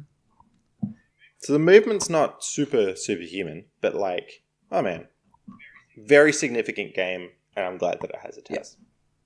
Yeah. What do we got next? Splatterhouse. Splatterhouse. Sick. Well, I don't think we need to talk about Splatterhouse too much, considering like you can just go back and listen to the episode that I did on Splatterhouse with Colin. Yeah. But yeah, I would think. Yeah, it's difficult. If you're gonna, I'd say if I was gonna vote for one of Colin's TASers, it would probably be Symphony of the Night. Mm-hmm. Just because that has more interesting movement. Mm-hmm. But Splatterhouse, he's super passionate about and like he really cares about. So I would be pretty like happy if I saw him get this award for Splatterhouse as well. Gotcha. Lion King we pretty much covered with the Master System version. Yes. Correct. This one is Easy Game and Tomba. Yeah. Yeah. It's let's see. Yeah. Was there a existing TAS of this that they obsoleted? Do you know? I think there was, yeah. Did they just copy and paste the entire script of The Lion King into the submission text? Yeah. Oh, okay. Awesome. No, this is a really good TAS. Oh, yeah, okay. Looks pretty optimized from there to, like, actual stuff. Re-record counts high, and, like, if Tompa worked on it, he wouldn't have, like, let any frames go away. Yeah. So, like, in terms of, like, optimization on this, I would say, like, probably... This might be the more... From my very limited knowledge of the other ones, I would say that this one and my Sonic one would probably be like some of the more optimized ones on the list. I could see that. Yeah. But that being said, I don't know a lot about some of the ones more in the middle of the list, so I could be forgetting about those. Mm-hmm. And Castlevania seemed pretty optimized from what I saw. The thing with this game is there's nothing super like glitchy about it. Right, like I feel like with this one, it's just like really good gameplay, like very optimal gameplay, but yeah, no, it's a good TAS. It's a fun watch. If you haven't seen The Lion King, you can just watch this TAS instead. Yeah, it's just as good. That monkey thing in the thumbnail at the top of their submission text, that was the character that didn't end up in the movie. Oh, gotcha. Interesting. Yeah. I think some people voted for the Master System version because it had clips, whereas I don't think this one does. Right. But I think the Genesis version is probably more significant, so I'd be a bit torn. And it seems like more time was put into this one. But yeah. All right. What do we got next? Next up is Sonic 3 and Knuckles. Ring Attack, New Game Plus. Well, Oh dear. Sonic, like, this is why I want Genesis separated from like Master System. Like, all right, here's what we need for awards. We need a award for best Sonic TAS of the year, and then we just need an award for all the other Sega games, because Sonic is just too OP. Like, yeah, this is probably the best TAS on the list. Not gonna lie. Good movement, good game, good everything, good optimization. Evil 3D, I think, has done the most work on Sonic 3. Knows a ton about the game. There's at least three re-record count per frame on this TAS. Yeah, so there's 970,000 for 309 frames. Okay, this probably deserves to win. But it's just like... Yeah, I swear that they submit like a Sonic 3 and Knuckles TAS every year of some other weird category, and like... it's fair because they're great TASers, but I always feel like it's a tad unfair, because it's like, come on, give other Sega TASers a chance. But no, it's super. Like, I would be pretty happy if it won, because it's a good TAS, and it's New Game Plus, so you'll be seeing lots of Supersonic action, which is strange because he's not becoming Supersonic in the first level. I'd like to see more action on Sonic 2 though. Like, Sonic 3 Knuckles scene's a bit. It gets a little bit too broken. Like, it's good that it is that broken, but I think Sonic 2 doesn't get the love that it deserves, because I haven't seen a new Sonic 2 TAS in a while. Yeah, I don't think I have either. It's like a Sonic 3 TAS basically every year. Why is he not becoming Supersonic though? That's what I want to know. Good TAS, it'll probably win, and it deserves to win, and it's good. Okay. So we have one more submission on the list. It's Zool Ninja of the Nth Dimension, Game End Glitch by You. So, do you want to give a brief overview of this one? This was just recently submitted. It was submitted December 17th. So, well, Zool has become a hot meme lately. Let me have a quick squiz at speedrun.com. So it's at the top of the speedrun.com page right now for RTA. And for good reason, because we found a new credit swap. So it's possible to match the TAS now. There are 41 times submitted, all in like the last week. Wow. And that's like the whole leaderboards. Yeah. And just today, there were 35 people tied for world record. Earlier today, Fozon got the 9.84, the legendary 9.84. So, yeah, Fozon and Gogo are now tied for world record, and there are 34 people tied for third place. That's awesome. A little bit about this TAS. So a guy called Revenge found a credit swap in like World 4. There's 5 worlds, which make 20 levels because there's 4 stages per world. He found it in World 4. It's really late, so I figured out you could do it very early in World 2, which is level 5. Zool is an amazing TAS game. Like, I was so glad that I found it. There's some really crazy stuff in here. You got left plus right movement, which makes you go really fast. Your speed can get pretty much unbounded to the right. And, like, yeah, it's a meme now with the credit swap run, but, like, the actual game itself as a TAS when you're doing the levels is really good. And I'll be working on a no credits glitch run soon. The thing about this TAS for award voting, though, is it's a 310. Since then, we've found a faster credits warp. Mm-hmm. So the new TAS will be about 20 seconds from power on. And the RTA runs are all like 9.88 or 9.84. In the other room, my computer is brute forcing the Zool TAS because it's only 31 frames of gameplay. It's currently up to like 2.5 million re-records. So it'll be very interesting to see what it spits out. I don't think it'll save a frame because I have a reasonably good understanding of the glitch now. And from what I understand about it, I don't expect a frame will be saved. This TAS, I would have loved to have seen win the award because I think it was deserving of it. Uh-huh. But since then, because this TAS will be obsoleted soon, maybe not. And I've found some more things about the movement, which will let me save a little bit of time. Even, like, the TAS goes through the first 4 levels before it does the credit swap. I'll probably be able to save a few frames on those levels with what I've found here. Yeah, I guess with this TAS, I'm more excited about the future TASes to come out of it because sort of that game end glitch that occurs on level 1, like 9 seconds into the game, like that's like amazing that you can end the game that quickly and is like really optimal. So I'm excited for that in terms of like the any percent version of this, which would replace this TAS. And then I'm also excited if you or someone else decides to do like 100% or all levels. I think that'll be really interesting just seeing the movement off of this TAS. So this TAS actually I'm really excited for next year's awards, I guess, because I think that there's a few potential TASes in there that could be eligible for various things if tasked correctly. So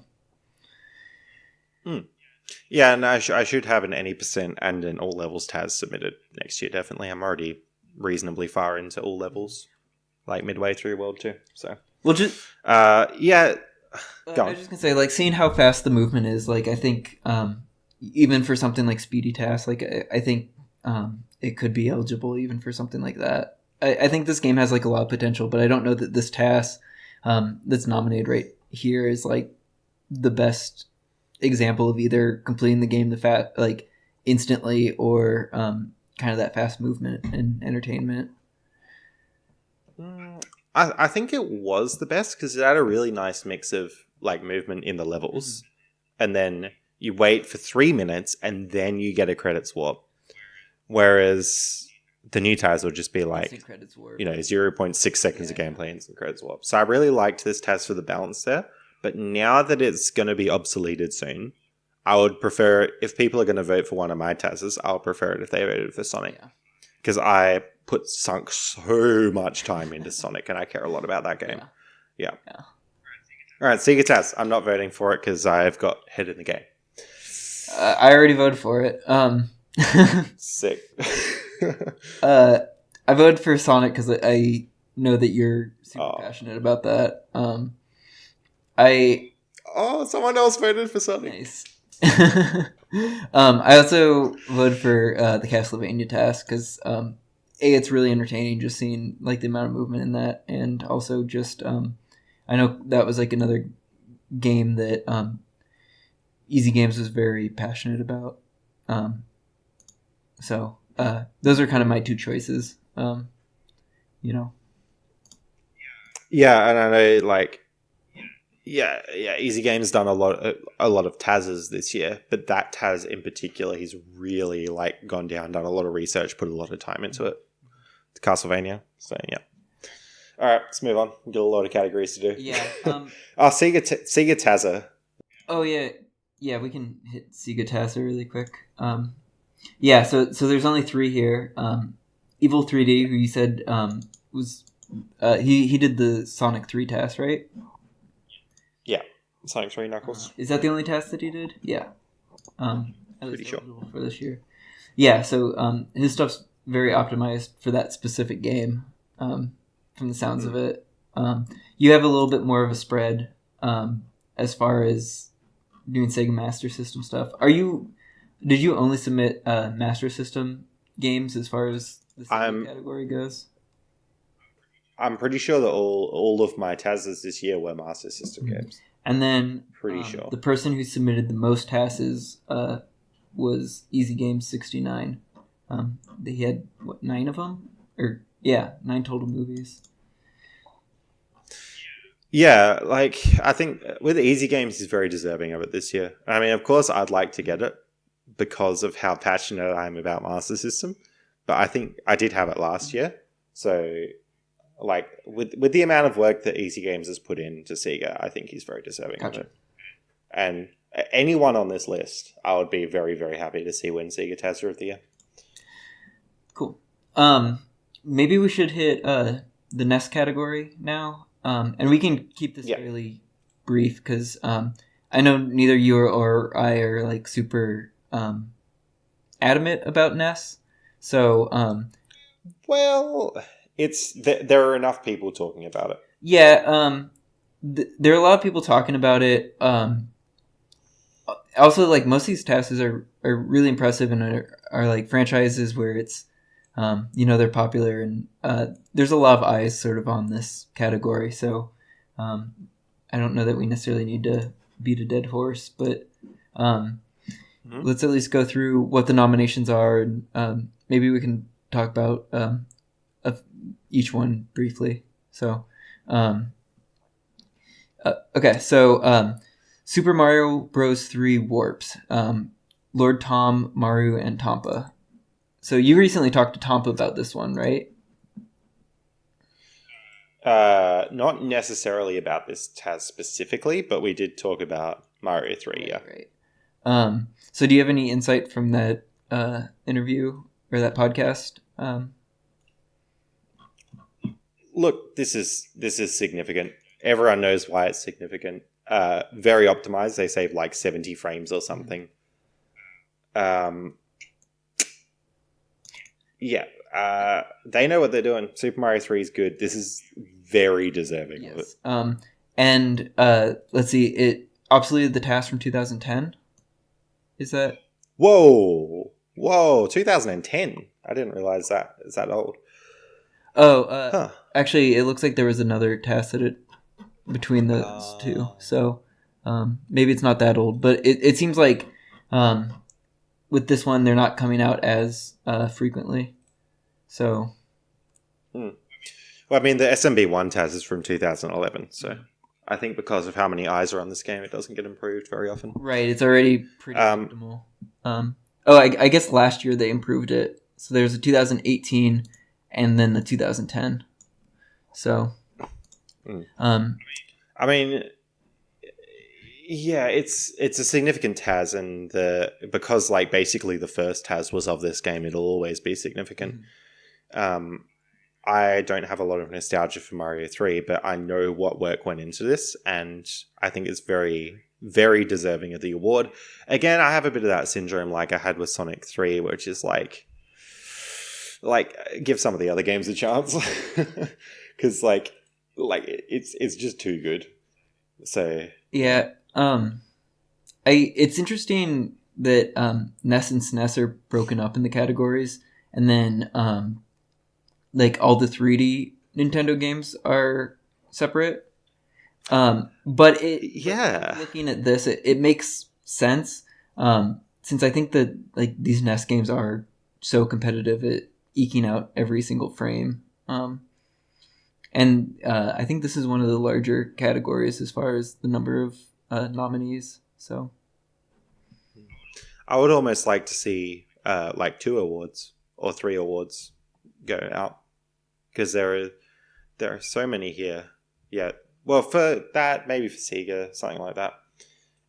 There are several here that I think are very deserving, and like yeah, definitely. But Shadowgate, do you know anything about this game?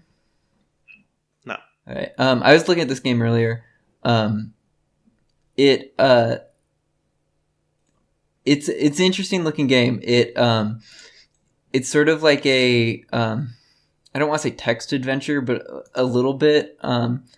You gather different items and open different objects within a room, and then you kind of move to a different room, and then you can use objects and stuff to get through the game. So it's very different gameplay as far as attack, like very different than like a platformer, like most of the games that we've seen so far. An entirely different skill set from what a TASer normally requires. It'd be all about routing, I'm sure. Yeah, and even with the menuing, it seems very much sort of optimizing the, what's the least I can move the cursor to get the thing that I want it to do.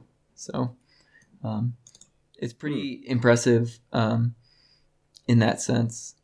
5 frame improvement. Mm-hmm. Yeah. So even the fact that it was that small of a improvement probably just means that the previous TAS was close to optimal. Yep. For optimization, yep, a lot of eyes on it. Very good. Doesn't have the movement that I'm more inclined to, but very impressive nonetheless. Next game on the list is Arkanoid Warpless by Chef Steph. This game was actually one that I really enjoyed the TAS of. Oh, yeah. It's mesmerizing. It's great. I think it looks like... I'm not saying that it's suboptimal, but the optimal path looks suboptimal. Like, I would expect it to just get stuck in between two things and bounce back and forth really fast and then just kill all the blocks. The idea of this game is like you've got this paddle at the bottom of the screen and you're bouncing the ball up and you've got to hit the blocks with the ball and get rid of all the blocks, basically. And where the ball hits your paddle, it's like Pong. It decides what angle it shoots off at. And this... I think... Did you ever play Neopets, Mitten? I did not play Neopets, no. Oh, I reckon they had a game like this on Neopets. I could imagine it. I feel like this or Brick Break or whatever names they used to have for these types of games were and are very popular, like kind of when we were like kids. So this TAS ended up saving 1:13 seconds over the 2007 TAS that it obsoleted. So that's like a huge time save, saving over a minute on a 11-minute TAS. So it does seem very optimal. It's so hard to I imagine it'd be very difficult to find the optimal way of breaking all the bricks with all three balls. Yeah, it's another one of those ones where like so it's not so much about optimizing your movement, it's about routing what you're going to do. Similar to that text adventure. Look, like, to be honest, I'll be voting for this one, Arkanoid. You can understand what is going on from watching it without playing the game at all.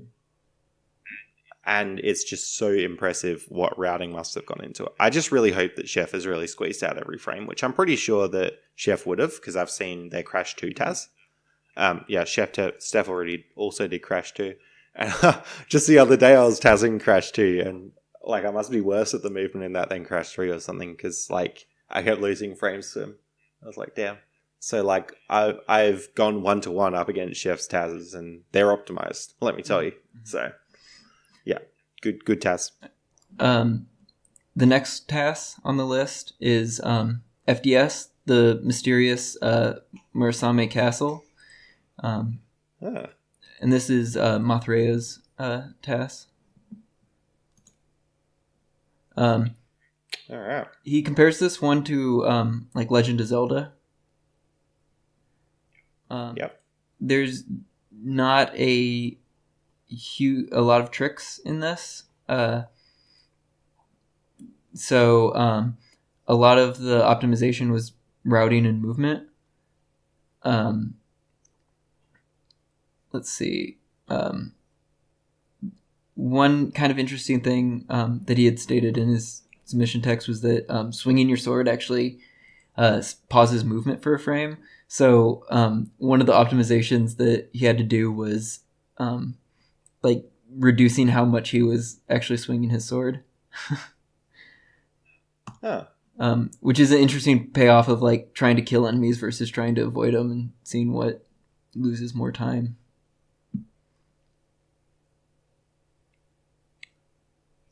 That's good.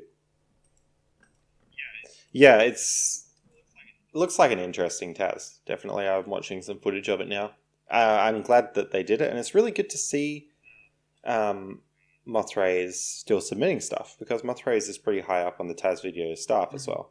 So it's nice to still see them being very active, and like I'm glad to see the TAS. I don't know the game well enough, and like compared to some of the other TASs that I've seen, like it hasn't got crazy movement.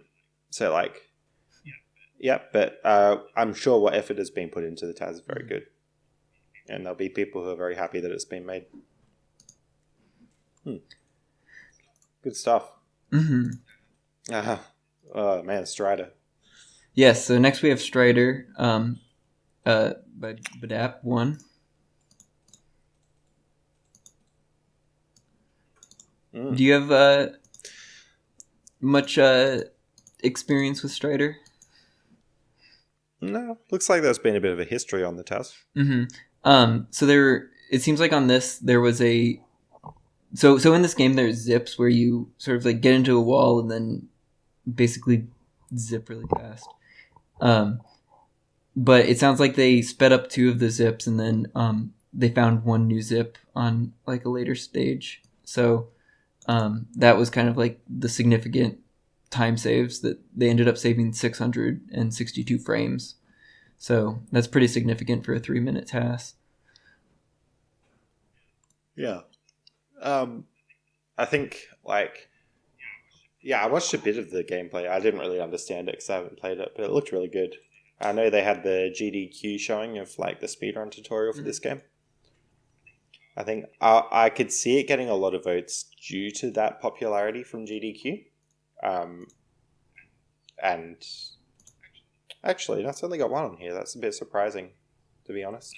And I'm sure that there's a really good TAS to actually back up that popularity, considering they're just saving 11.02 seconds.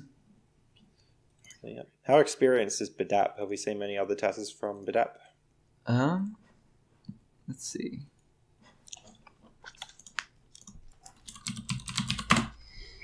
Oh, BDAP did GT Mega Man. Yes. Oh, yeah. On your BDAP. Yeah. All right. Did a lot of Rockman as well. Yeah, BDAP seems... There's a few publications. But yeah, I think... Look, if they're saving 11 seconds on a TAS that's already had 3 submissions, I'm sure they know what they're doing. Definitely. So, good. Oh, and they did the stuff in Mega Man, yeah. Right. I think, Strider, I don't know it well enough, but seems pretty good. Yeah, it seems like one of those games, just based on how popular the speedrun seems, that it seems like it would have been pretty well optimized. So finding a new zip, I think, is pretty huge, actually. But I'm not in that community, so I don't really know.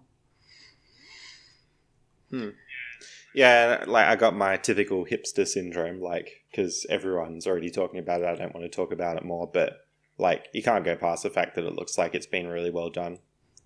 Mm-hmm. Yeah. All right, Mega Man 2. There's 2 Mega Man 2 TASes here. Are there? Are they different categories? One zipless and one uses zips? Yeah, no, I prefer Mega Man zipless just because when I used to run Mega Man 1, I didn't have an internet connection, so I had to figure it out all myself. I didn't know any of the glitches. So my experience RTA leans me towards zipless, but that being said, I would totally, out of these 2 TASes, vote for the zip TAS, because that's just any percent, that's just saving frames, that's just going fast. Gotcha. Yeah. Do you have much experience with Mega Man? I don't, no. I know Mega Man is maybe one of the more popular speedrun games. Oh, yeah. So,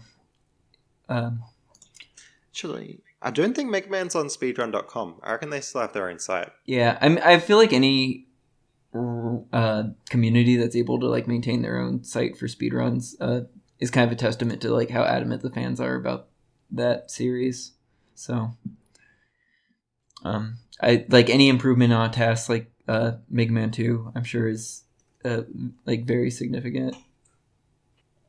Make a clear judgment call. I can make a judgment call based on how well I like watching the TAS and how entertaining it is. So, that's all I can really,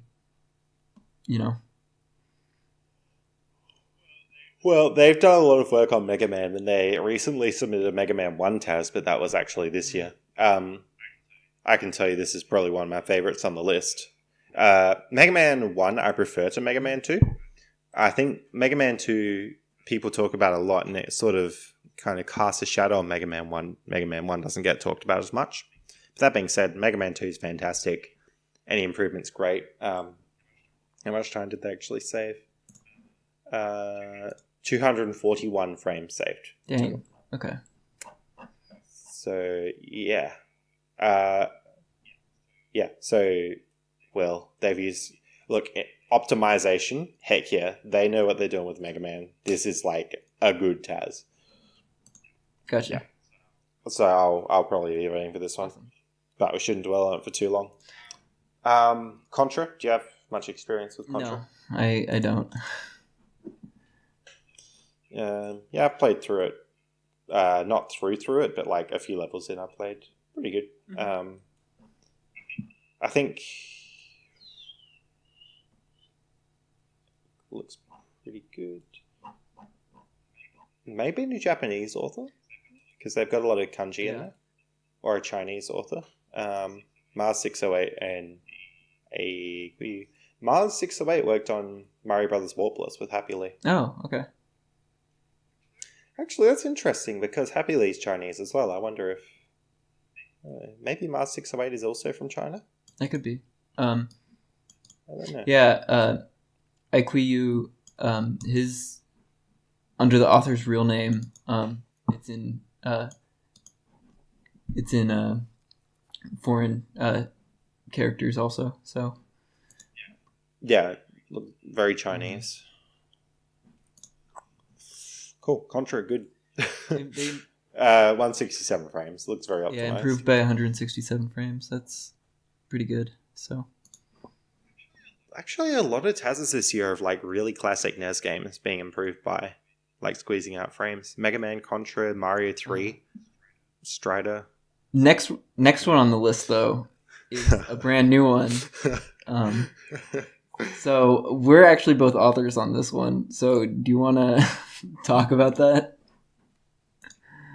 Well, Donald Land. My goodness. Oh, man. So this game was for the Dream Team Contest 7, which Memory hosted, who's also an author on this TAS. So the Dream Team Contest, is it every year? Yeah. Every year, there's a new speed game that's presented to teams of 4, and these teams have a set period of time to task the game from start to finish, and then at the end, they sort of present what they've done, and then a team wins, and that task will normally get published, or if there are multiple sections that could go together, someone will stitch them together and it'll get submitted. So this was last year's Dream Team Contest TAS. So there were sort of 2 teams, or how many teams were there? There were like 7 teams, I believe. Yeah, I think there was 7. So Team 4, which was Pirate Sephiroth, Exonym, Fat Rat Knight, and Bluebario, they won the contest. They had the fastest TAS from the contest. But our team, which was you, me, TJ Blakely, and Pogna 36, we actually ended up beating their time on the final level. So Memory, who was the judge for this year, took the 2 TASes and sort of stitched them together to make an even faster TAS. So this was the end result of that.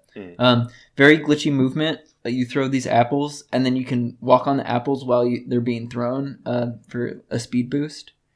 And then there's also wrong warping in this game. So it's a pretty fun watch. But,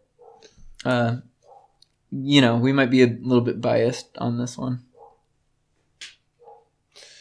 Yeah, it's a great TAS to watch. It's a terrible game to TAS. I feel kind of bad on this Dream Team contest for this year. Not this year, but the Donald Land year. Because I kind of ended up dropping the ball quite a bit with my team as far as putting in the time and work. It was a hard game to TAS. Super hard to optimize. Team 4, which was the other team, did an amazing job at how well optimized they actually got their movement. So, yeah, I should clarify. It's not a terrible game to test. It was just it's a difficult game to optimize, and it burnt me out a lot doing it. Yeah.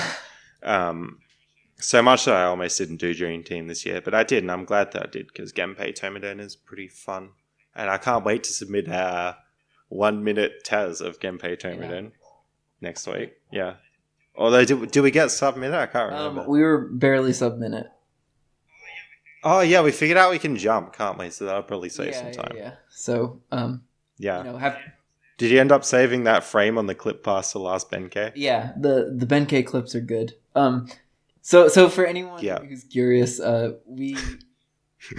contest isn't done yet, so we can't really talk about what's going on in the game. So our team's strategy has been just to throw out as many random things that might sound kind of possible about the game in the hopes of throwing everyone else off.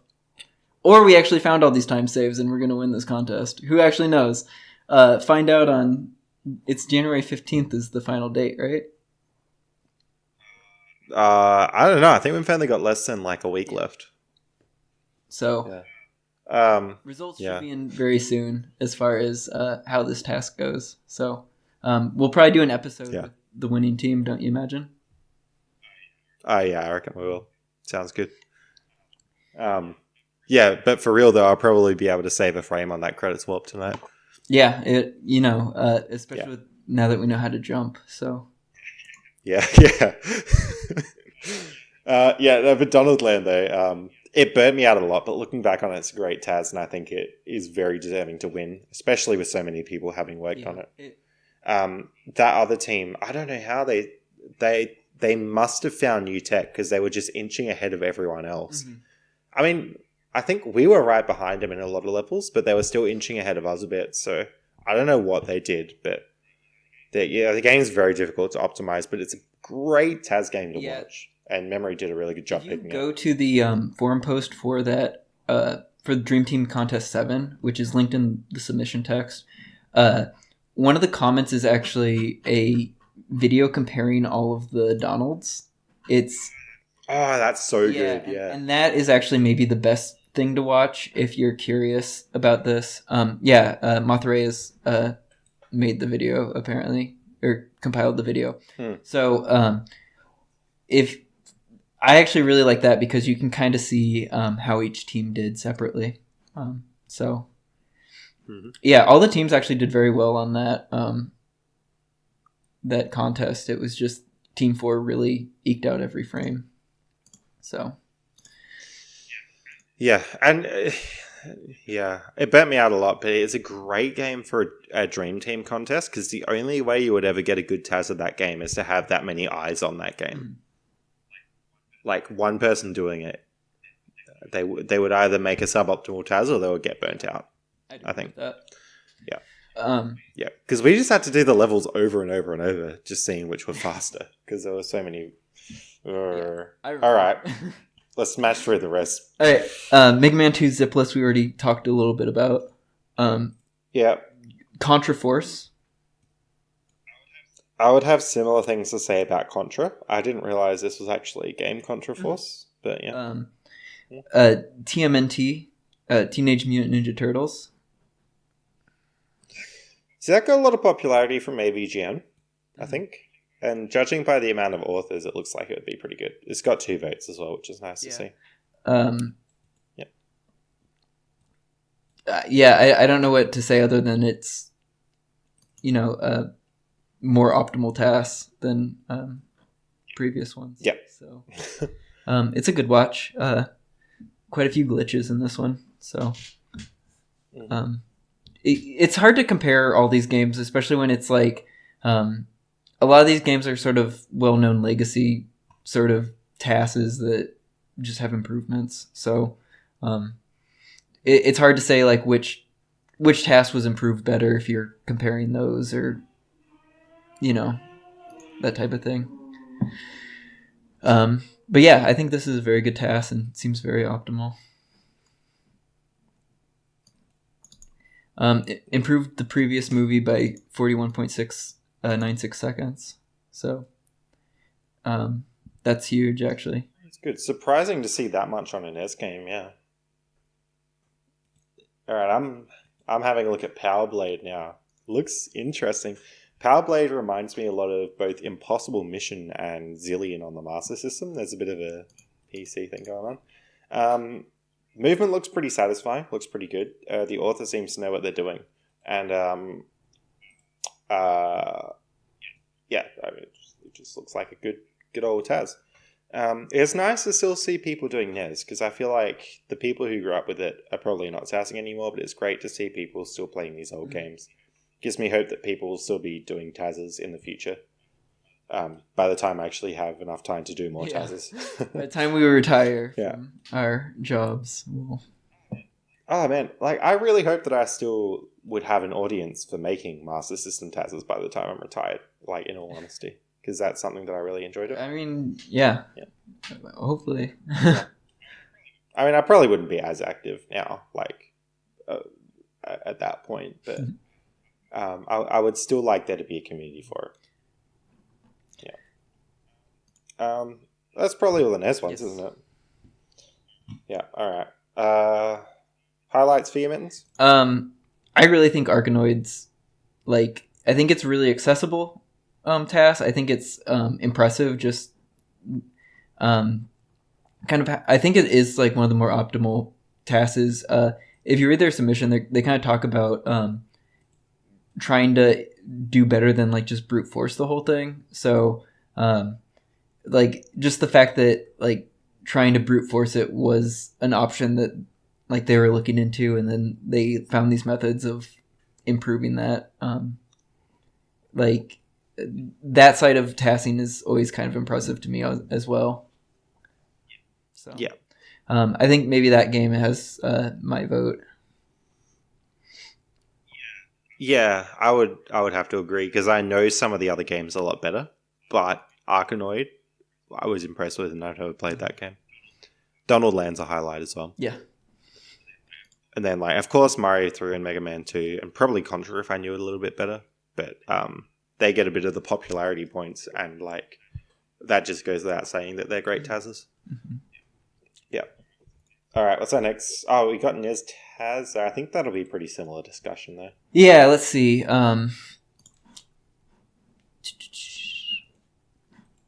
Iquiu did Contra.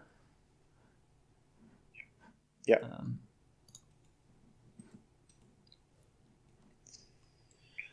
I think there are a lot of just really good TASers in this year, but not so much people who did a lot of games. It's interesting.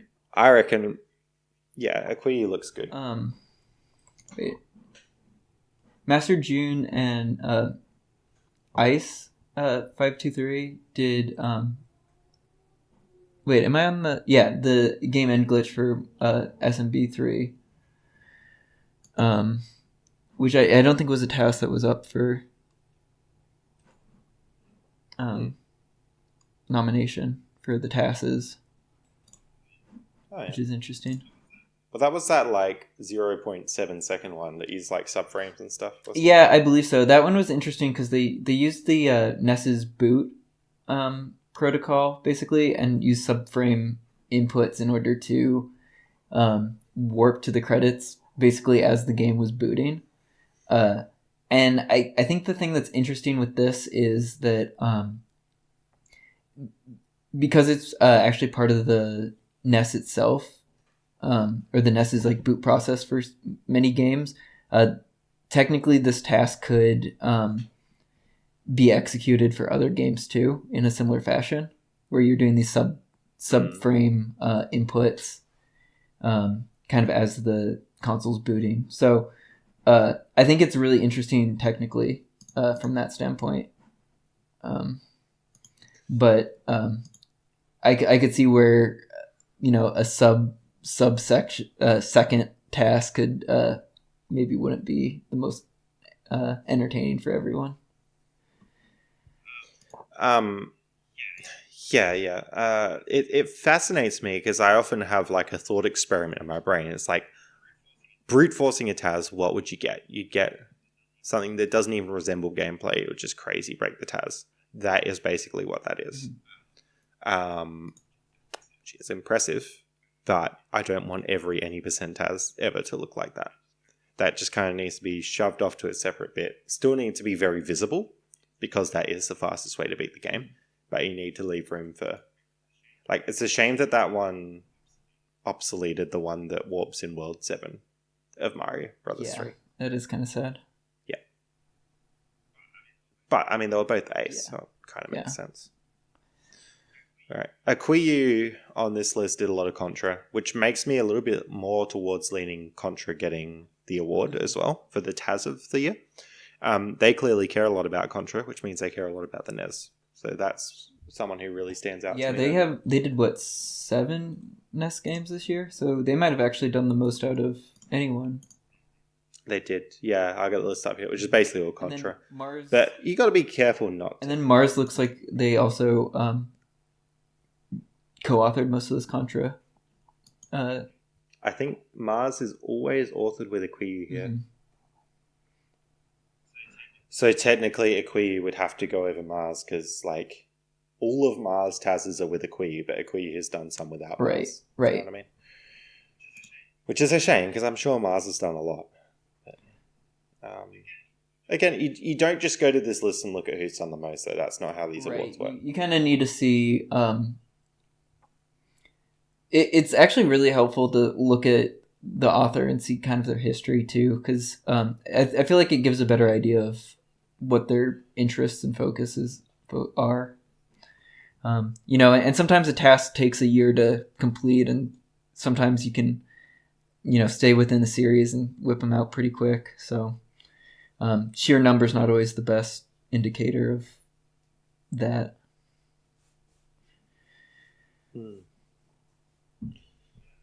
Yeah, well, I'd say Akuyu probably would be my highlight there, or one of the Mega Man or Mario people, probably.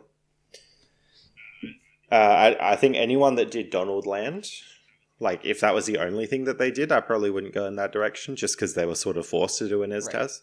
But and I don't think any of those people are up for nomination. So no, I doubt it, because like, how could you pick just one of those 9 co-authors to nominate? Well, clearly you would pick the 8-Bit Beast and Mittenz as... Well, dang it! Why didn't we nominate each other? Oh well, next year. I nominate Mittenz for NES TASer of the year, even though you're telling me you're not that interested in NES TASers earlier today. Well, yeah, no, Akuyu definitely deserving of it, and it looks like the votes are reflecting that, as well as Mars, interestingly, which I can actually see because of Mars's previous work with Mario Brothers with Happy Lee. Mm-hmm. I can see that. Actually, is Mars? No, that must have been last year, 2018, that Warpless was. Feels like very recently that Mario Warpless was. Whoa. Mm-hmm. Unless they didn't obsolete... No, they did save frames on Mr. Wind. That's right. All right, let's move on because we have got finite time. Yeah. What's the next one? Category or? Yeah. Oh, my favorite, GBA. Oh. Okay. All right, I'll open up GBA TASer and GBA TAS. So this is a fairly short list, so these next few categories should go pretty quick. All right, so for TASes, we have Kuruin. Whoa. Yeah, so have you seen this game? No. It's actually an amazing TAS. So this is like a little puzzle game where you're this rotating stick thing, or you're a little duck inside of it, or rabbit inside of it, and you control it. And basically, there's this wall surfing technique that they use to gain like a ton of speed going through the puzzles. But then they also whoa, that's awesome with it, and they also go to parallel universes and exploit that. So this is actually like one of the more impressive GBA TASes of this year, and I think that they had to even develop a bot in order to get the wall surfing technique down because it was like that hard to control, sort of a thing. So there was a lot of work that went into this, and it really reflects in the gameplay. So I believe this was one that I had as one that I think was deserving. Definitely. And it's superhuman, which you want from a TAS. Superhuman, but understandable. Right. It's a good mix.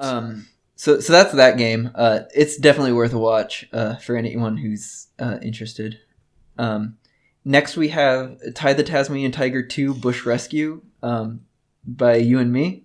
So who are those guys? But this is another game that I'm going to say you should go watch because this game was pretty unknown. A lot of people know the 3D version of the game, but don't know the Game Boy Advance versions.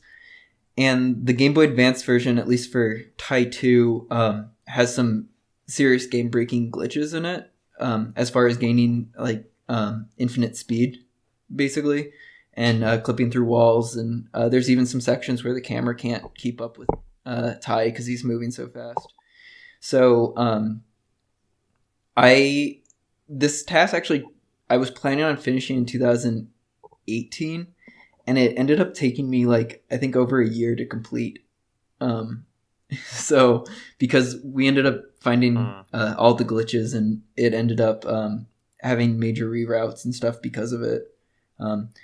And on top of that, it ended up saving like close to is over an hour to what the real-time world record was at the time, and it even brought the finding of those glitches brought that down. So we have a whole episode on this, so if you're more curious, you can listen to that episode. But this one's also definitely worth a watch, just as far as seeing a broken task game. Next on the list, do you have anything else to add to that? Yeah, go watch Ty 2. It's good. And in case anyone's disillusioned, you did like probably 95% of the inputs or more. So this is essentially your TAS. It's good. I'm a fan. And people can see how much work you put into this. Not only that, but like you really care about the game. So you were going around and like getting the RTA record, doing heaps of attempts there. You were getting in touch with the devs of the game on Twitter and like all sorts of things. It's just crazy how much effort you put in here, and it really does show. Yeah, so I didn't think that this game was going to turn out to be like as good of a TAS as it was, and it like really surprised me. And then it like I got really enthusiastic about it. And like one of the great things with TASes is it kind of, I feel like it's a really good tool for helping the RTA communities.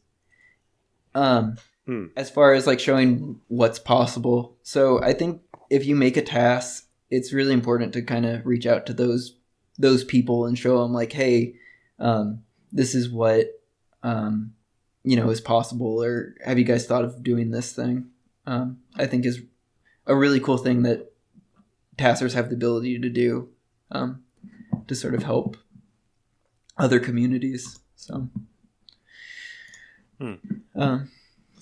yeah, that's all I really have to say. I really hope you get this one, Mittenz. It's a very good TAS. I got a little bit burnt out with it and probably didn't pull my weight, but the amount of effort you put in here is just amazing. I really hope it gets picked. This one's actually up for I think Speedy TAS of the year also. So hopefully it wins something. Oh, fantastic. Yeah. All right, next we have Sonic Advance. This is Knuckles knows Ultra Spin Dash by Goddess Maria.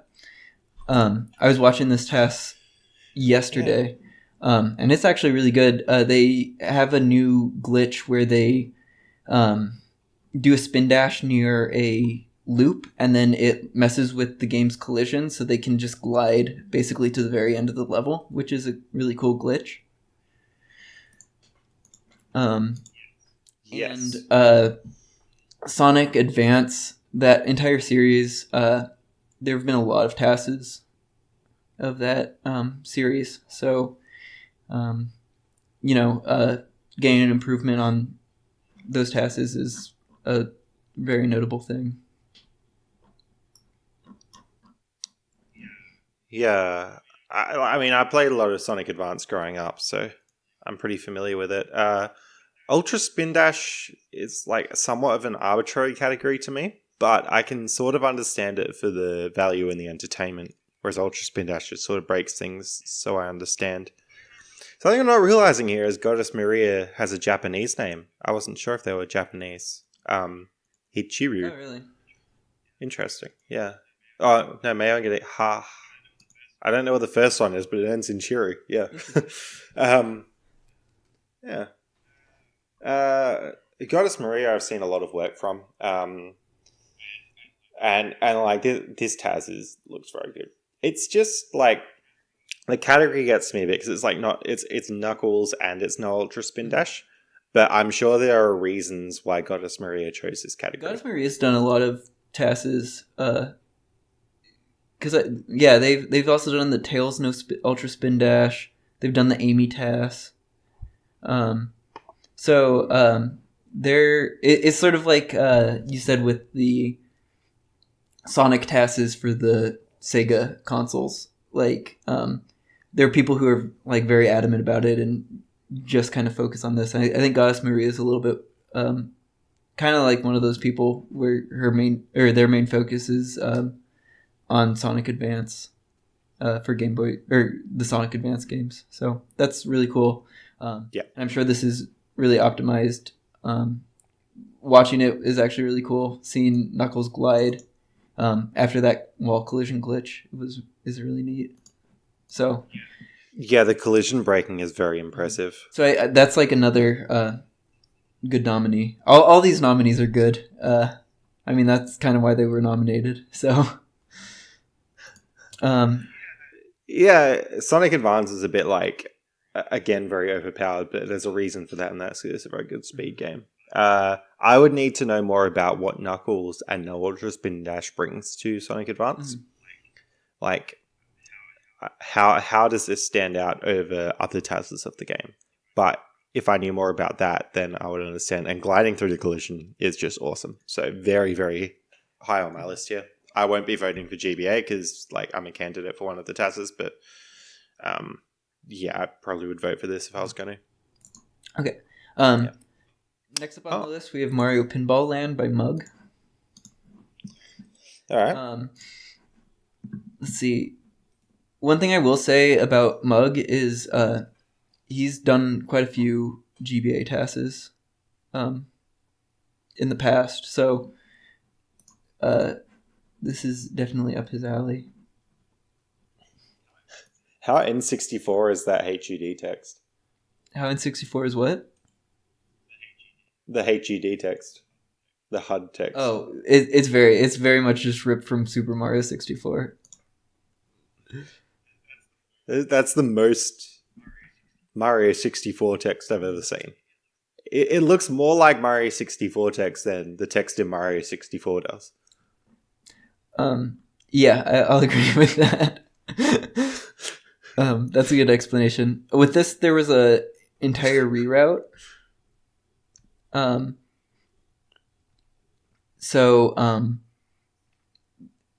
They ended up instead of killing 2 fly guys with a lightning, ended up killing 3 on a later level by changing the level order. So that's where a good portion of the time save came in.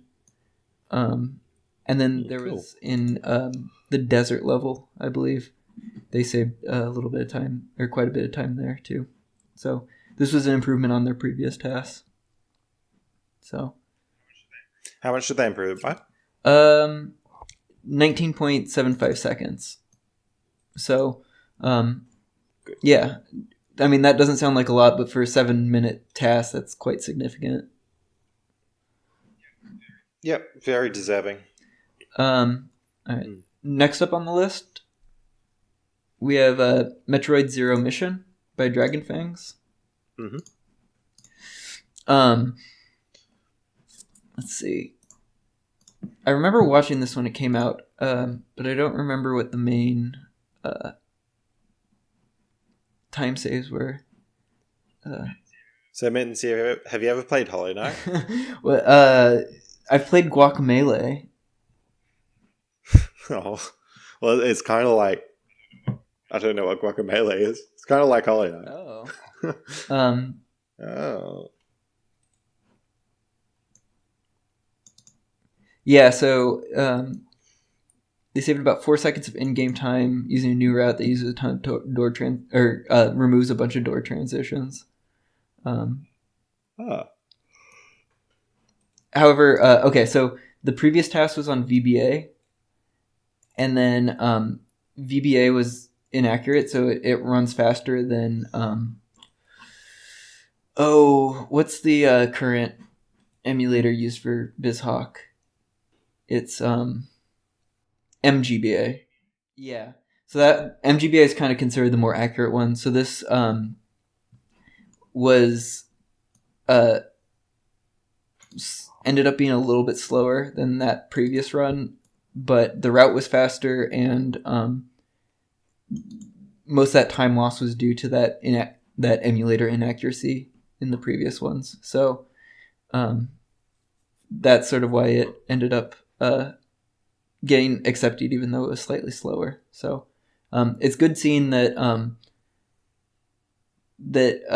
as the emulation gets better, that the TASes, their inputs get updated to still sync or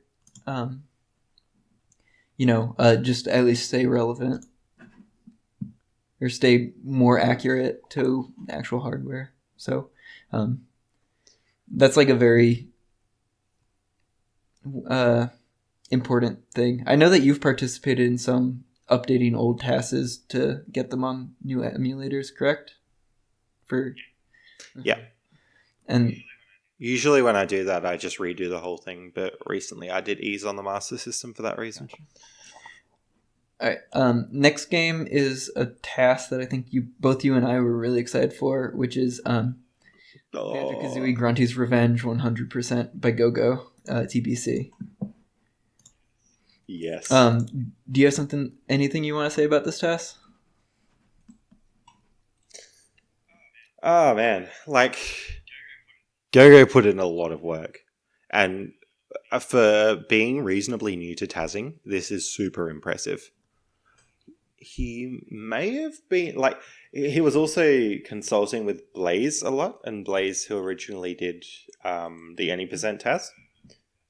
So yeah, I mean, there's a lot of routing that goes into this, and a lot of effort that Go-Go's put in. I think Go-Go found a lot of skips and is very active RTA. Go-Go cares a lot about this game. And so does Blaze. So very, very professional TAS from what I've in general, but especially from someone who's reasonably new to TAS. Yeah. I really enjoyed this. Part of that's probably because both you and I run Banjo-Kazooie, and then also I love GBA games. Yeah. So it's this was one of the highlights as far as TASes go for me for this year. So I would love to see this get recognition in some form.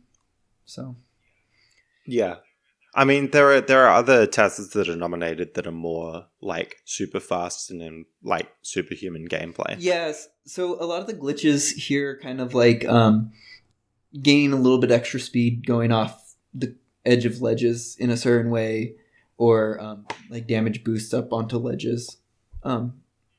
So it's nothing too crazy looking glitch wise, but I still think it's a really good watch. And some skips you may not even realize are skips. Right. Some are just sometimes there's a certain way of jumping that you can skip a puzzle by making it all the way to the platform. And you might not realize that that's a skip because it just looks so natural that the task gets there. So it's a really good task though. And like I said, I was really excited for it. Yeah. All right. And then that brings us to our last task on the list, which is Donkey Kong Country 2 by Ilyaya Snodica and Easy Games 69. I remember Easy Games talking about this quite a bit, but it actually went by quite quickly. Yeah. This So a lot of people will be familiar Donkey Kong Country 2 for SNES. And this was the GBA remake. One interesting thing that they noted on this task was that you can like chain cartwheels together, which is something that the SNES versions can't do. I know that this task got a little bit of like flack because early on there's a lot of warping that goes on, but then later on in the task there's less of that and it becomes quite a bit more entertaining. So I think I remember saying that when I watched it for the first time as well. yeah, That's something that I yeah. noticed. So the first few, like the first world, I think there's a lot of warping that happens, and so it if you watch it long enough, it becomes more interesting, I think. But it's a very good task. I'm really happy that these guys did this version of the game and not the SNES version, because these GBA remakes need some love too. So They do. I would be more excited about a SNES TAS, but considering like the GBA versions deserve love, and there are significant differences, and they've summarized them in the submission text, so that makes me very happy. So I think this is. It seems really optimized and well researched as well. So I think this is another really good contender. I think all the GBA selections were really good. Yeah, the GBA TASs have been really good. Yeah, I don't know if it's just that the people who grew up with GBA are kind of the people tassing more actively nowadays, or what. But it seems like there've been a lot of activity in the GBA tassing community, or it could just be that the library is so large that there's a lot for people to work on. I'm not sure. Yeah. So. Yep, pretty much every submission on this list I've been very excited about. So, yeah. And then, should we move over to the GBA TASers of 2019? Yeah, sure. So, on this list we have Dragon Fangs, who did work on the Metroid TAS. Yep. We have Go-Go, who worked on Grunty's Revenge. We have Memory, who actually worked on 2 GBA TASes, which is actually the most out of anyone this year, which is kind of sad, but... no, I meant to...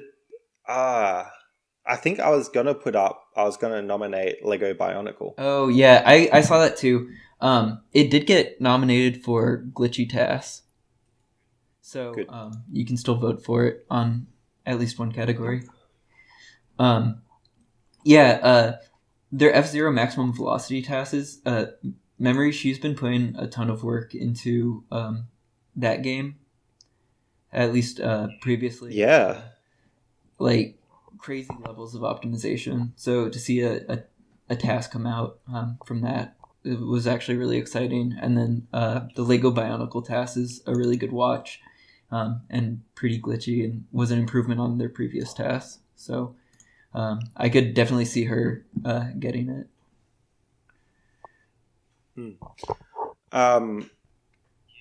Yeah, I'm quite biased here towards the people that I know, which is pretty dangerous. Mm-hmm. But, I think, especially with you care so much about GBA that it's almost like a meme now that you always TAS GBA games. Like, you're really passionate about that system. And seeing what Memory's done there, it seems like she is too. Go-Go, I'm more hesitant to recommend only because I'm going to recommend him so much for Rookie TASer of the Year, because it's been his first year TASing, and he's been nominated for that. And just that he hasn't solely focused on GBA. Well, I will say Go-Go's also looked into some other GBA games, though. So, like... Has he? He looked into Banjo Pilot, if you remember correctly. And I think there was another GBA game he was looking at for doing down the road. So I think that he'll be... I think he's like a rookie TASer, like, right? Like, this was his first year TASing, but I'm I'm really excited that he's enthusiastic about GBA as well. So I wouldn't necessarily rule him out for this. Mug, I think that the Mario Pinball Land was the only task that he did, and like I said, Mug, I know Mug is like a GBA TASer. He's worked on several GBA TASes, I know. So, he's always a good choice. Yeah, I've seen Mug's name around a lot, so they must be pretty full on into it. I think last year they were less active than they were in 2018. But still a good choice. And then Snowdica, I don't know a lot about. He worked on the TKC2. Yep. So they would also be a good choice. Why did Snowdica get nominated but not Ilialia and Easy Games? Yeah, that's a good question. What was the nomination submission? Easy Games nominated Snowdica. Oh, that's awkward. Someone probably should have nominated Easy Games there. Oh dear. Oh no. That's Oh, I nominated Go-Go and you. That's cool. Go-Go nominated you. Yeah. Memory. Yeah. All the people here I'm really gabber on here. I think Easy Games probably should have been on there. Like, I feel like not necessarily should have won because he only did one of them, but like if Snowdica's on there, then Easy Games should be on there. But yeah, no, I'd be really happy if like your Memory or like probably Go-Go got it, but that's only because I know like I'm more familiar with your guys' content. Right. I mean, honestly, for me, since I'm probably most focused on GBA and I know like all these people on this list, like I could see any of them, doing well in this category. So whoever wins this, like, I think deserves it. I don't think there's anyone here who doesn't. So yeah, everyone there deserves it. I think there's a lot of stuff here where you see like you won't see, for example, that you're working on TIE 3 by looking at these lists. You won't see that Go-Go was looking at Banjo Pilot. You won't see all that stuff just by looking at the lists. So there's a lot under the surface. Right. All right, next category. Do you want to go into Game Boy or do you want to skip to something else so that we get away from the portables a little bit? No, hit me up with Game Boy. I didn't realize we had a Game Boy. Yeah, so the Game Boy and Game Boy Advance are separate. How is Sega not separate? I don't know. You can play Game Boy games on a Game Boy Advance. Oh, all right. Let's go to Game Boy. This one, Game Boy I'm not quite as familiar with, but we'll go through pretty quick. Tobu Tobu Girl. This game is actually a new Game Boy game, believe it or not. It came out a couple years ago.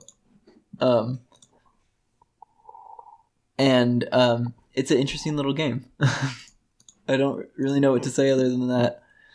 I'm a fan of Thunder Axe's work. I'm not as familiar with Eltrion. Yeah, Thunder X has done a lot with Game Boy Advance stuff, right? Yeah, and Thunder X is a judge as well. What is Eltrion submitted? So it looks like Eltrion may have done more work with that. Eltrion's exclusively Game Boy. Oh, cool. Yeah, looks cool. Yeah, I think the main draw to this is just the fact that it's like a brand new, like the game itself came out not that long ago. Yeah, the game was released 2017, so, what a crazy idea. Let's make a game and release it on an old console. There's a ZX Spectrum TAS in the exotic TAS category like that. Oh, cool. Which we'll get to. Look at this, cool. Something that's jumping out at me immediately is Blue and Crystal, like the Pokemon games. Mr. Wint would have probably unleashed some crazy script on Pokemon Crystal. Yeah. It's got less votes than Blue. Look, I would lean more towards Blue just because, like, I've wanted a full game TAS on there for so long, and they finally did it. And I think T.I. Kevin just didn't mess around. I'm pretty sure he used red bar and he used Japanese, and he just like did all that. Like T.I. Kevin saved the frames. I was very impressed. And Crystal, I haven't watched yet, but I can imagine it's similarly good. Those two TASs are probably going to be like my votes for this one. Yeah, both those are very impressive. And I agree, Blue needed a TAS. I know. But I mean, yeah, I would lean slightly more towards Pokemon Blue just because T.I. Kevin has, I think, put more work into the Pokemon. No, but Mr. Wint did the Yellow Ace and stuff. Mr. Wint's put a lot of work into just, I think, GBA or Game Boy hardware, Game Boy Color hardware and stuff. But I'm sure Mr. Wint wrote like a little script to do Pokemon Crystal, which is impressive as well. I'm a bit torn. I'll vote for both. Link's Awakening. Oh, this one, Link's Awakening DX. This one's pretty crazy looking. This one actually I was watching earlier and was a pretty good watch. Shield boosting using L and R combinations. They get like a little speed boost. So there's a little bit of like up down combination L plus R. So those don't necessarily reflect hardware, and I know some people are iffy on that, but it's still very cool. They saved 32 minutes. Yeah, it was a big time save. Whoa. So,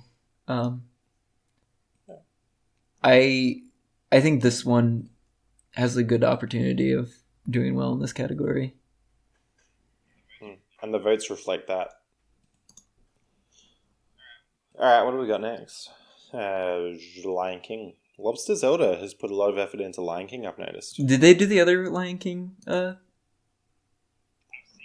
I've seen several submissions from them. I'll pull it up now. I'm not sure exactly. Well, NES the Lion King, GB the Lion King, and an older NES the Lion King. So they've done NES and Game Boy. I didn't realize it was on NES. Were all the Lion King games tasked this year? I don't think SNES was, but SNES is basically Genesis, so yeah. Interesting. Oh, Lobster Zelda did Pitfall. That's great. I was tassing Pitfall for a little while, and then I gave up because there was some death warping. Lobster Zelda cancelled it and brought it back eventually. I don't know what happened. Anyway, we're not talking about Pitfall. No. Lion King, pretty cool. Yep.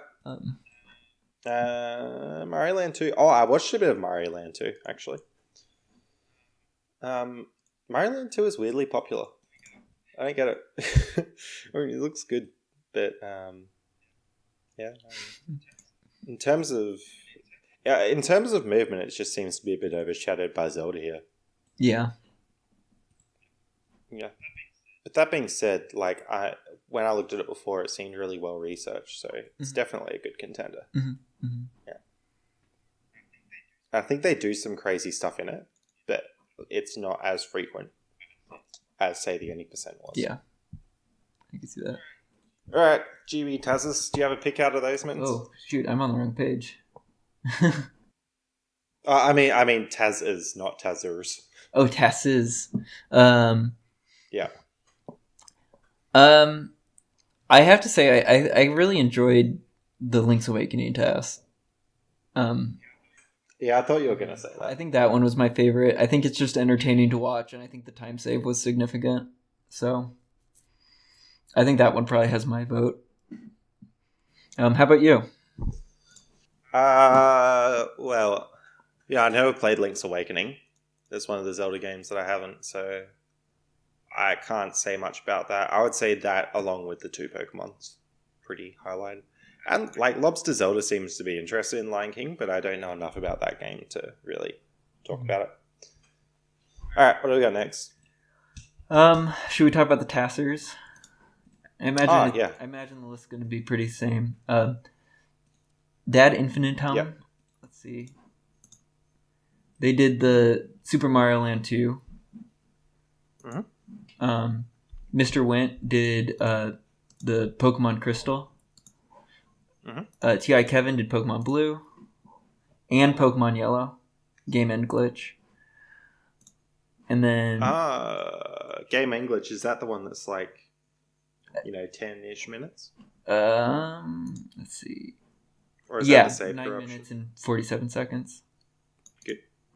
Yeah, that one I kind of remember being a very good watch. Mm-hmm. And then we have Twisted Tamer that did the Link's Awakening TASes. And there's a warp glitch, which is about 5 minutes, and then the one that's I guess no warp glitch, or just the regular 90%, which is 27 minutes, which is the one that's up for nomination for TAS. So,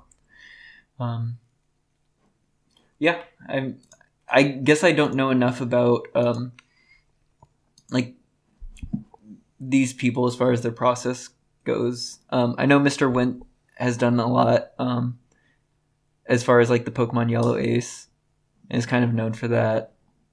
T.I. Kevin, you said, put a lot of work into optimizing Pokemon Blue. So I could see both those people being good candidates. Yeah.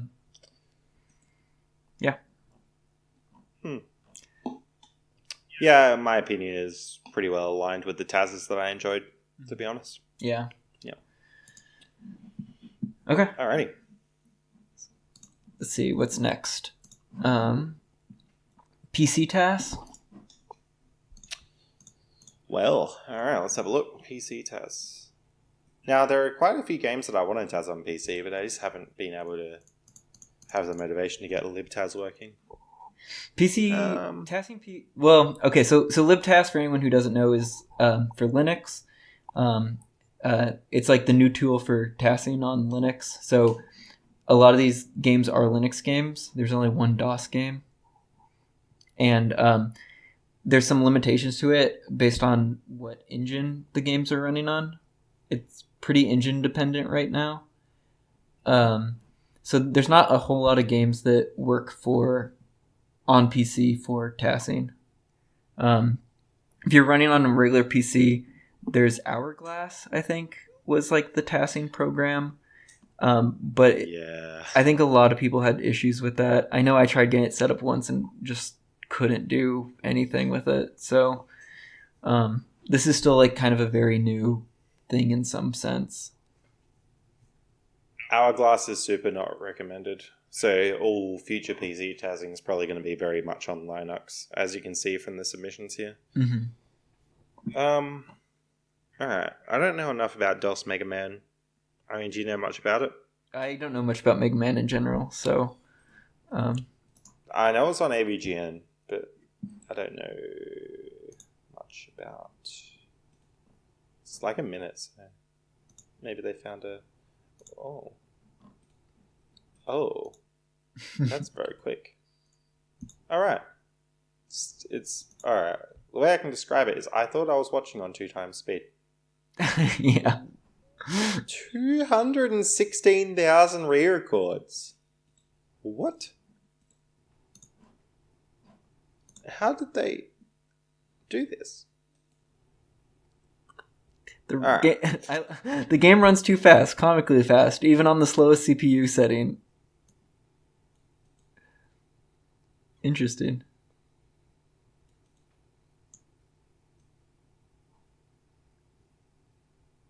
Uh-huh. Well, I like it. Yeah. I like it a lot. This is great.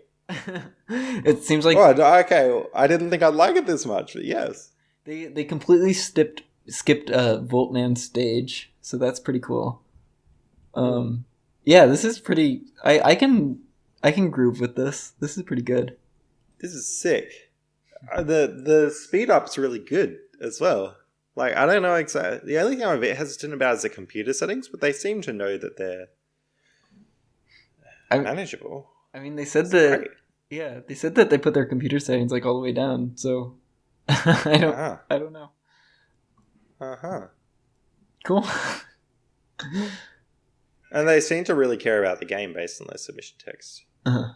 I like it. I like it a lot. This is really great. I think this is going to be my vote. DOS Mega Man. Who would have thought? All right. Oh, wow. So I think that there's kind of, let's see, how many nominations are there here? 1, 2, 3, 4, 5, 6, 7. There's 7 nominations. 4 of them are sort of like 2 games that were 2 different categories. So we got 5 games. Yeah, essentially we have 5 games. Yeah. So Mario or Mario Zero, or it's Mario, but it's with portals basically. This one's cool as far as like really fast gameplay, with both the warps and just the 4-player map pack one, which is absolutely chaotic and crazy. So these are really fun to watch, but that's kind of how those games are set up. It's a little bit like a 2D Portal speedrun. So yeah, so it's like a hack / fan game kind of thing, right? And I mean, am I correct in? Yeah, so it's a fan game, I guess you would say, and it's Mario if Mario had portals from the game Portal. So you can shoot these portals, and they don't necessarily follow on the grid, but I think you can shoot them any direction, and then use that to gain momentum and go really fast through Mario levels, or Portal map packs on the first one. So that's pretty interesting. So there's one with Mario levels. I think I would prefer that. Yeah, I think the Warps one is.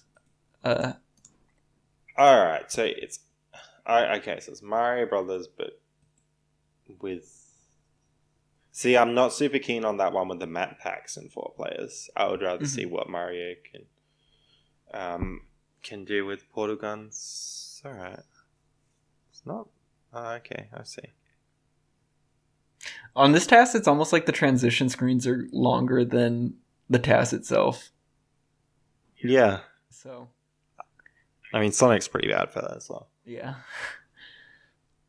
I think, like, it's a very interesting TAS. I get a bit funny with, like, fan games and stuff, just because there are so many official games that still need TASes. Mm-hmm. But... Oh, they went to World -1. That's interesting. It's a very good TAS. Yeah. This TAS was also nominated for Speedy TAS. Yeah, I can see that. Yeah, I have a few issues with that, though. And the main issue is I feel like the game was literally designed to go fast. If that makes sense. So I feel like, at least from my point of view, it's sort of like they're not really breaking the game in any way. They're just kind of using the mechanics how the mechanics were intended to be used in the game. And that's not to say like it's not superhuman play, because it is. Like, you can't shoot the portals that accurately and get that much momentum and complete the levels like that as like a normal human, but it just kind of feels like this game was designed for people to get crazy momentum going through these levels, I guess. Exactly. So I don't quite know how I feel about that, but that's my own opinion. Other people probably feel differently, but definitely fast movement and kind of entertaining. I think I like the warps better than the 4-player hack map pack thing. I agree with you on that. Yeah, it's just a bit iffy being like a hacky fan game, but it's a really good TAS game. Yeah. I agree with that. Celeste, have you played Celeste, Mittenz? No, but I've watched a lot of Celeste streams, so I'm familiar with like the game and the mechanics and all that. These TASes are really impressive. I actually think that these are maybe. I think as far as TASing for Linux, I think that these games were kind of A, designed well to be tasked, and B, I think have a large community and a lot of interest. And I think that I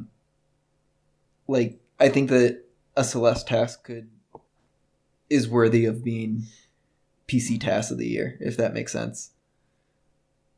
I'm surprised 100% has more votes. Yeah. I'm not sure why. Yeah. I'd agree with you. I think, it's sort of something that I don't understand a lot.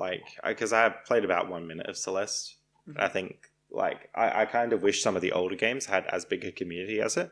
But for the significance of the TAS, how quick they got it, and probably how much it caused Linux TASing to get better, Celeste is super significant.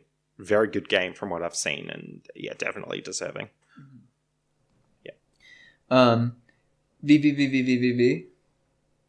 Love VVVVVV. Yeah. Good game. The TAS by Master June. That was going to be one of my picks. I think Mega Man's a bit crazier, so I really enjoyed that. But VVVVV is one of my favorites as well. There's some out of bound movement in this TAS also. It's a good one. My only issue with the game in general is that I think it's a little bit hard to follow at times if you don't know the game.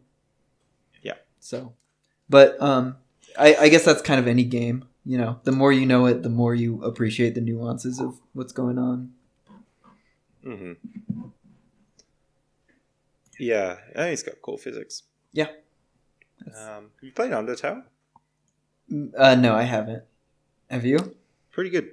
Yeah, I played through it. Not pacifist, but I did really enjoy it. I would imagine this TAS is it's got interesting routing, I'm sure. But in terms of actual TASing and movement, I wouldn't think that it's got a whole lot superhuman going on apart from possibly luck. I think... But I can't remember if there's a lot of RNG. I don't know that there's a lot of RNG. I think that there are some skips in here, though, if I remember correctly. Let's look at the submission text. Yeah. I mean, I really like the game a lot, but it's probably not the best TAS game. Mm-hmm. But from what I see in the submission text, they put in a lot of work, and it's very impressive what they've done. And I would want to sit down and watch this. Yeah. It looks good. Cool. Yeah, so that sort of summarizes all the TASes up for PC TAS. Do you have a clear one that you think is your favorite? DOS Mega Man and a little bit VVVVVV. Mm-hmm. Which is ironic because I haven't played those. I actually really like the DOS Mega Man one, and I also like the Celeste TASes. I think that those deserve some recognition because I think that they are significant. So with Celeste, Celeste deserves recognition, and it's got recognition, which is really great. Yeah. I will not be at all surprised if Celeste wins this. Yeah, I wouldn't be surprised either. So, although I will say DOS Mega Man seems to be holding its own. So, yeah, I'm glad a lot of people are voting for that because that's really cool. Yeah. And I feel like it a bit like I feel like GG Mega Man, which was also good. Mm-hmm. Probably not as good as DOS Mega Man though. PC TASers. Do you have any input on PC TASers? Not really. It's interesting that Keeley was... I guess they've done other Linux TASes. Okay, that makes sense. I was going to say it's weird that they were nominated if none of the other ones on the Celeste TASes were nominated, but it looks like they did do their own thing, so I can see Mastergen is a good candidate, actually.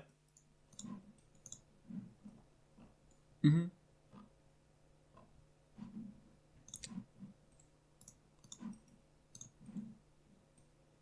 Yeah, I'd probably say Keeley or Mastergen. I'd want David because he did Mega Man, but he only did Mega Man, so I'll just vote for that TAS. not specifically him as a TASer, even though I'm sure David is very good. Mm-hmm. Yeah. Yeah. Oh, wait, is he even up for nomination? Oh, I think it's Sand. Oh, yeah. Sand is David. It's interesting that's showing up as his real name, but not his hand. Okay. Anyways. Huh. That's weird. All right, what's our next one, Mittens? Next category? Unless you had some input for PC TASer. No, not really. All these TASers seem like they are pretty dedicated to doing PC work, or PC TASes. So, 3D Nintendo. Okay, what do we got this year for 3D Nintendo? Well, we have Wii Sports, Golf 9-hole game. We have Super Monkey Ball Adventure for GameCube, challenge mode.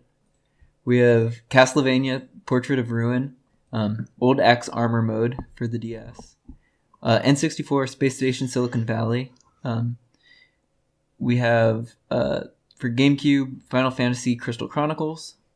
We have Super Monkey Ball Touch and Roll for the DS, challenge mode. We have Mario and Luigi Bowser's Inside Story. We have the GameCube Resident Evil 4, The Mercenaries Village, and we have for GameCube Paper Mario The Thousand Year Door. Well, how familiar are you with these, Mittens? The three that I'm probably most familiar with are actually Space Station Silicon Valley. I actually know the runners of that, and I kind of know McGill. And he did a task of this a couple years ago, and then they found some new glitches and stuff, so he went back. I don't know that his process is necessarily like super thorough. As far as like setting up tools and stuff to like make tasking easier for himself. You should get Script Talk. Yeah. So I'm sure this is optimal or pretty optimal, but it'd be interesting to see, given better scripts or tools, what McGill could do. It seems like one of those things where like someone with really good RTA knowledge has come in and made their... Well, I don't know if they've made more tasks than that. I think they only did... I think they did the first Space Station Silicon Valley, and then they did this one. So this is still a good and interesting task, and there's quite a few skips throughout just knowing the speed run. But I guess I'd be... I don't know. Yeah, this is a good one. It looks very well explained too. Mm-hmm. The other one I'm kind of familiar with is the DS Super Monkey Ball game, because I remember when this was released and I thought it was like interesting, because I think that the Super Monkey Ball games that aren't on GameCube kind of get a little bit of slack, if that, or like flack, like some people don't really like them. Yeah, because they are kind of weird looking. You're kind of this 2D sprite that's this 3D ball. It's hard to explain. But it's sort of like similar Super Monkey Ball play that you expect, like going off the level at super high speeds and then just hitting the goal sort of a thing, which is always really entertaining. And then... That is really weird. Wow. And then the last one I know is Paper Mario The Thousand Year Door. And with that, they got blimp ticket skip, which saved quite a bit of time. And I think there was another time save that was like an improvement over Mallow's previous task. Oh yeah, like I think that with Paper Mario, I prefer probably Thousand Year Door might be... I haven't played the Wii U one, but Thousand Year Door is probably my least favorite out of the three. Wii might be my favorite, which everyone will probably hate me for. But even though I'm not as into that as a game, like I see how much Mallow does on it. I think he's tasked it something like 7 times or something. It's ridiculous. Yeah. And that was massively significant for the community. Looking at the TAS history. It looks like this is his 6th submission for on TASvideos at least. So, and he's already done heaps of Paper Mario 64 TASs as well. Mm-hmm. It's pretty crazy. So yeah, that's going to be my pick. $1,000 Year Door. Mm-hmm. Yeah, I think that one probably is the best watch, or not the best watch, but like is one of the better known. And one thing I really appreciate with Malice TAS is that he does really nice commentary to him on YouTube, and that's always appreciated. So that's definitely a good one. I don't know a whole lot about these other games. Do you? Not really, no. Well, yeah, $1,000 Year Door seems good to me. I'm surprised. I wish there was more N64, but N64 is long, so it's understandable. Mm-hmm. All right. Do they have Nintendo 3D TASer as well? Yes, they do. Yeah.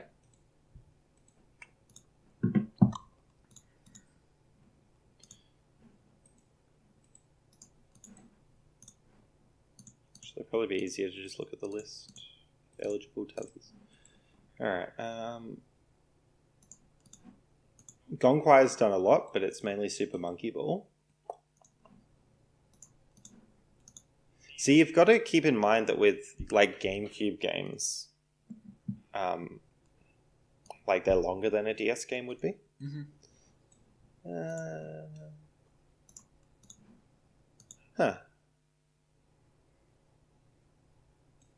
Is Ty Chuck nominated?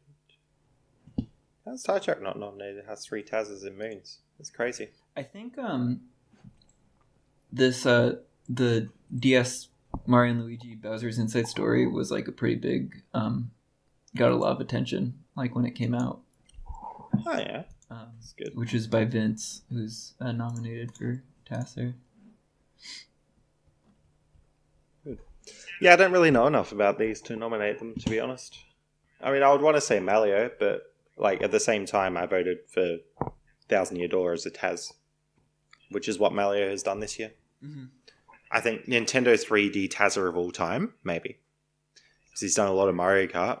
He's done a lot of Paper Mario, and he's doing Sonic Heroes, which is on GameCube. Nintendo 3D TASer of this year, one publication, so it's hard to say. Well, I think he's done a lot of ILs and works in progresses. Who is it? Sorry. Malio. Yeah. Yeah. I can see that. Do you have a pick there? For TASer? Yeah. I really don't. I mean, I would probably say Malio just because Paper Mario is a very long game to TAS. You know? It's a long game in general, and I imagine the amount of like RNG manipulation that goes on with it is pretty intense. Yeah. He gets through the TASs pretty quickly, but his knowledge is just really good. Yeah, he is very knowledgeable about the subject, so I would probably say him. Yeah, and he's done heaps of whips and ILs of GameCube and Wii TASs that aren't full publications. So yeah. All right, what's our next category? PlayStation. Sick. I'll let you kind of lead this one. Yeah, all good. What have we got? Whoa, Final Fantasy VII. I think that was the first submission there. Grand Theft Auto 2, Tomb Raider. Domino. Alright, let's pick a couple. GTA 2 Moth Race. I don't know enough about GTA 2.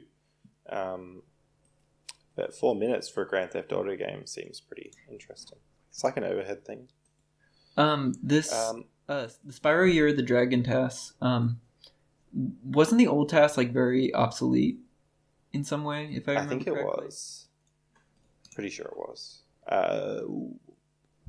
There may not have been an old TAS. Oh. Yeah. No, I think this was the first submission of this category. That's really good. That is... Oh, man. Possibly Yeah. Tomb Raider, I understand, is a very good TAS game and also very important. Unfortunately, I never played Tomb Raider before. Final Fantasy VII seems very, very important, and it's the first submission of that game on the site. I'm surprised that's the first submission, like, for how popular that game is.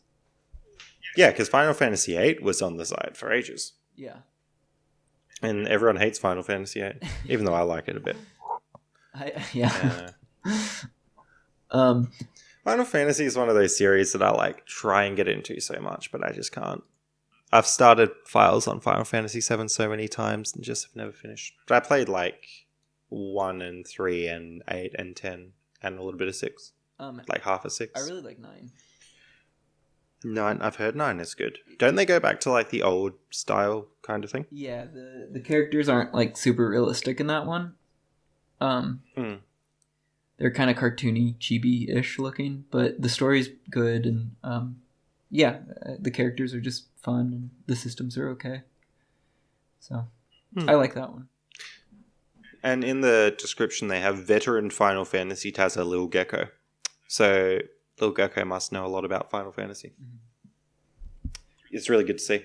That or probably Spyro would be my pick there. Have you watched this No One Can Stop Mr. Domino? I haven't, but I've actually noticed that there's been a lot of submissions for that. Yeah, I'll have a quick look. It's a funny looking game. It's just odd. I don't know that it's like a huge It improved 15 seconds over a previous run. But it's just a fun watch. I don't know as far as PlayStation TAS of 2019, but it's a good one. Well, Spike Stuff is reasonably deserving of it. I mean, he seems really obsessed with that game, and let create as well. Like, I've seen a lot of submissions for this game from him, so yeah. I mean, it's impressive how much has been put into it. At least I'm pretty sure I have. Yeah, there's been 4 submissions. I feel like I always see it in the submissions list, so it's impressive how much work's been put into it, yeah. Mm-hmm. But yeah, in terms of significance, probably the Final Fantasy and Spyro. Definitely. I'm not as familiar with the other ones. No. Watching 101 Dalmatians, apparently the main movement is rolling around as the dogs, and it's really funny looking. I enjoy that. Yeah. XCOM is like a strategy game. I'm pretty sure. Yeah. Yeah. Well, this might be one that I don't vote on just because I'm not as familiar with the nominations, and I wouldn't want to just nominate Final Fantasy and Spyro just because I know it. But Spyro had really good commentary. It was good to watch. Mm-hmm. Yeah, it looks like they got some crazy glitches in 102 Dalmatians actually. So that's actually a pretty good one. Yeah, they were like clipping out of bounds and stuff. Yeah, it's probably something that I won't vote on, I think. Yeah. Do you have any particular picks there, Mittens? No, 101 Dalmatians does seem like a fun watch. I'll have to look more into that before I make any decisions, though. Have we talked about XCOM UFO Defense? I just know that it's like a strategy game or a tactics game. I'm not sure what all. Turn-based strategy game, yeah. Well, it's got a commentary with subtitles. Yeah, it seems like a game that you would sort of have to play to understand the TAS. Yeah, yeah. Yeah. All right. I don't know. Who got nominated for PSX TASer? PSX Sorry, TASer. what were we saying about the one? Oh, nothing. Lapanya? Yeah. For Spyro. Lil Gecko. Nitrovsky, who also worked on Spyro. So, Lapanya and Nitrovsky you'd probably want to nominate both of those. Spike Stuff, who you said doesn't like being nominated or getting these awards. If you look at the top, he's the first one that's commented, and he's put in big bold, "Not me." So it seems that he doesn't want it. I don't know why. A few people have voted for him. Lapone's done good. Lapone did Crash earlier on. Was Lapone done this year? Only Spyro, it says. Spyro. Yeah, you'd have to do Nitrovsky and Lapone. Considering Spike stuff doesn't know it, I would want Nitrovsky and Lapone to get it. And then probably. Whoops did Tomb Raider. Yeah, that's very deserving, and probably because I don't know Tomb Raider as well, it's probably biasing me a bit. Once again, I probably wouldn't vote for PSX TASer. Mm-hmm. But I do want to play Tomb Raider and look into that TAS a bit more, because I've heard that it is quite good. Alright, what's our next one? Exotic TAS. Oh, now I did have quite a good look at this. Okay, I'll let you lead the convo then. I've just opened up Exotic TASer. I'm still looking for here it is down the bottom. Exotic TAS. So, now that no, hold on. Have a look at Wario Land on the Virtual Boy. I remember that being quite good. Do I need to put on my 3D glasses for this one? Yes. The encode is actually done in 3D.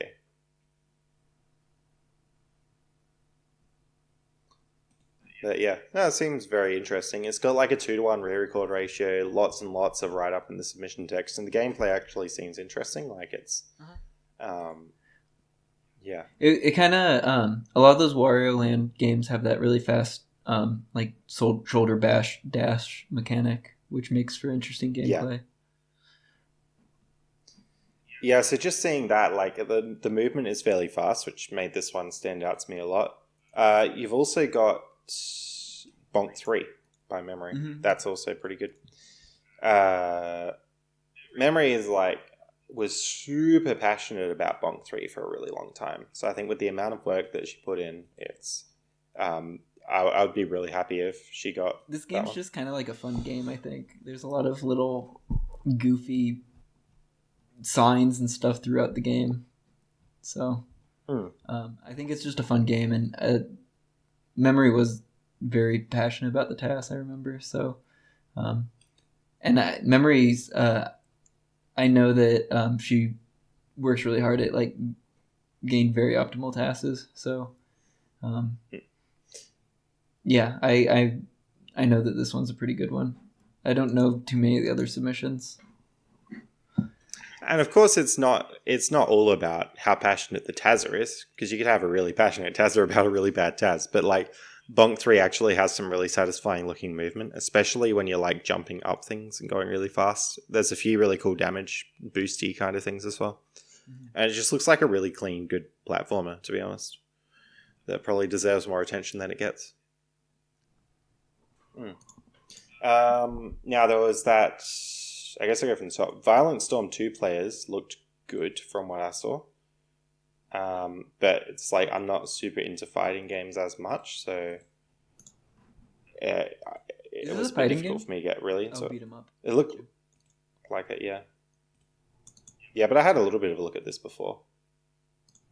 I think that like fighting games and beat 'em ups kind of have a little bit harder time in the TAS community. Because a lot of times there's sort of like an optimal way of killing enemies. And so it's just a lot of that over and over. But this one seems like they are mixing up the gameplay enough that it's avoiding that type of a thing. So that's good. Yeah, like I like beat 'em up. I like Battletoads and I like Double Dragon. I like Smash Brothers. But like, if I hear that a game is a beat 'em up, I will just instantly be turned off for some reason. Even though there are some beat 'em ups that I like. It's weird.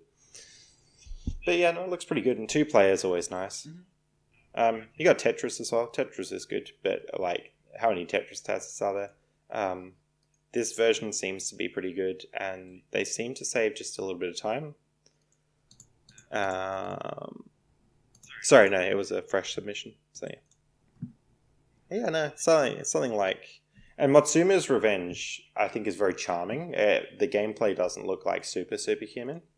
Matsuma's Revenge, though, looks like a lot of effort's been put into it. But yeah, no, Bonk and Warrior Land stand out quite a lot. Old Tower looked good as well. But Old Tower's got another one of those things where it looks like a game that was only programmed recently for the ZX Spectrum. And I just, for some reason, when I see like a non-official game, I get a little bit put off. But it looked really cool. And it seemed like effort was put in. Just having a quick look at the one before that, Warriors of Fate. Yeah, Warriors of Fate, I have pretty much the same comment as that other arcade one at the top. Yeah, so I know Bonk and Warrior Land stand out to me quite a bit there. Do you have any specific picks there? Sorry, you cut out there for a sec. No, I don't. I don't really have much insight into the exotic TAS or exotic TASers. So, yeah. Exotic TAS is probably similar, isn't it? Yeah, it's the two people who did the Wario TAS.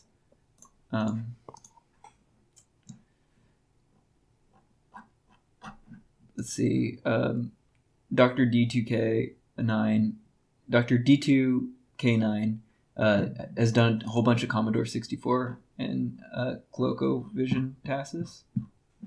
Yeah. So I could see him being a strong contender just based off of like sheer quantity of what he's contributed. Actually, pretty much every name on here, like I'm always seeing the names come up with all these exotic TASes, and I think they're all really deserving. Because I know Easy Games is super passionate about the PCE, like the TurboGrafx 16, and like I'm always seeing Memory doing all these wacky projects. Dr. DK has done a lot of Commodore, and like the other two names look very familiar, and I feel like I've seen them with a lot of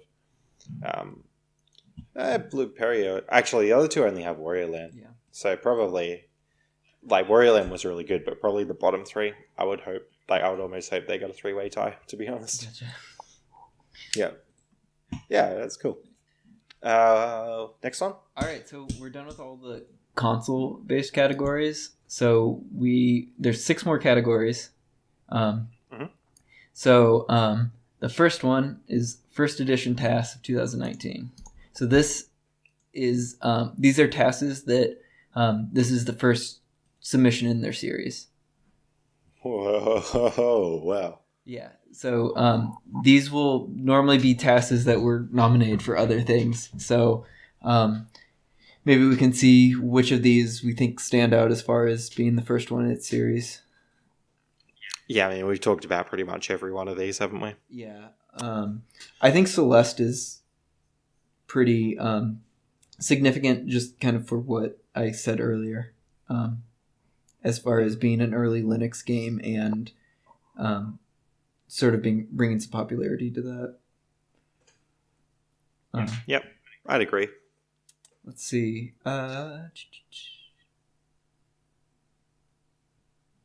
Game Gear, Mega Man, Final Fantasy VII. That was one that you had said you were surprised that they hadn't had one before. So I could see that being a good contender. Yeah, I don't know. All these are good games, good TASes.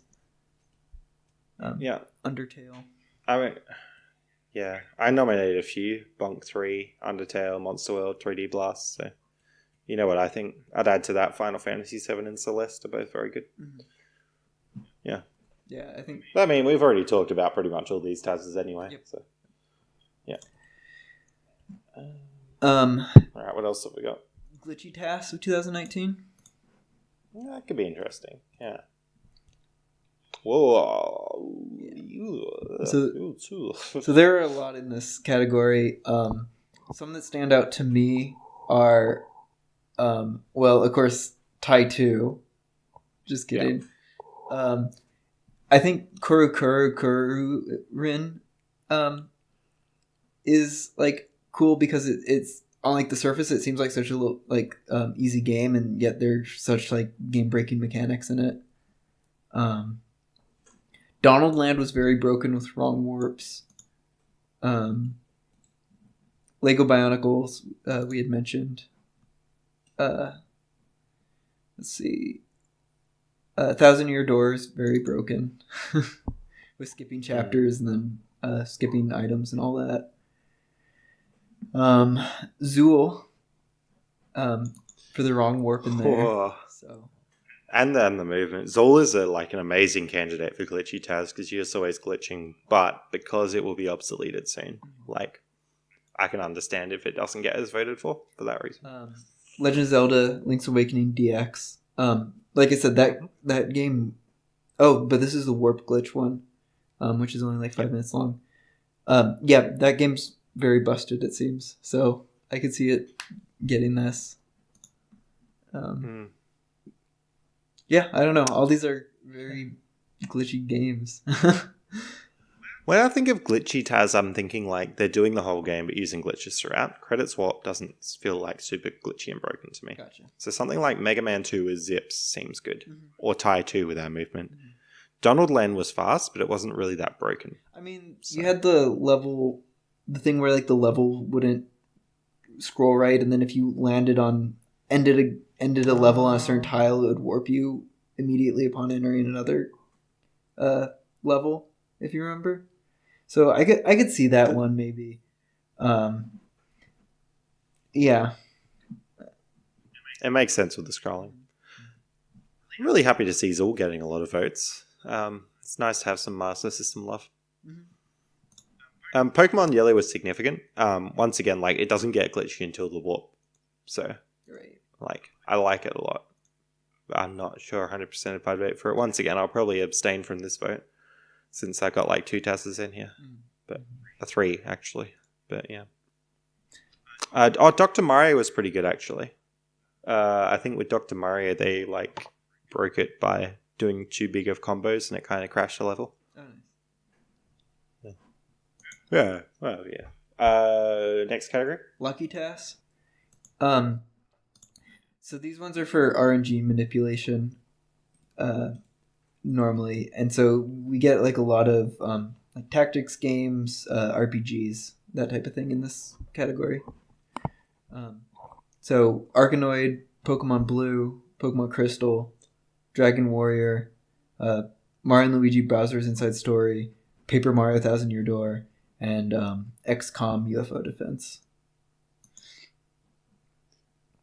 I didn't realize Arkanoid had RNG in it. Yeah, I'm not sure. Yeah, I guess I didn't either. Well, apparently it does. Someone said it, but yeah. No, the Pokemons are probably a highlight for me there. And I know Dragon Warrior. Actually, Dragon Warrior is a really long game, but it's only long because of leveling up. The actual stuff you have to do is really short. So. Oh, is that why it's only 16 minutes? Yeah, there's not many glitches. It's just that there are only 16 minutes worth of things to do if you get good luck. Oh, that's awesome. So, yeah. Nice. Yeah. Yeah, so one of those 3, Pokemon or Dragon Warrior. Any picks for you? Yeah, maybe the Pokemon. I mean, Pokemon's just kind of notorious for being so RNG heavy and dependent that, I could see that.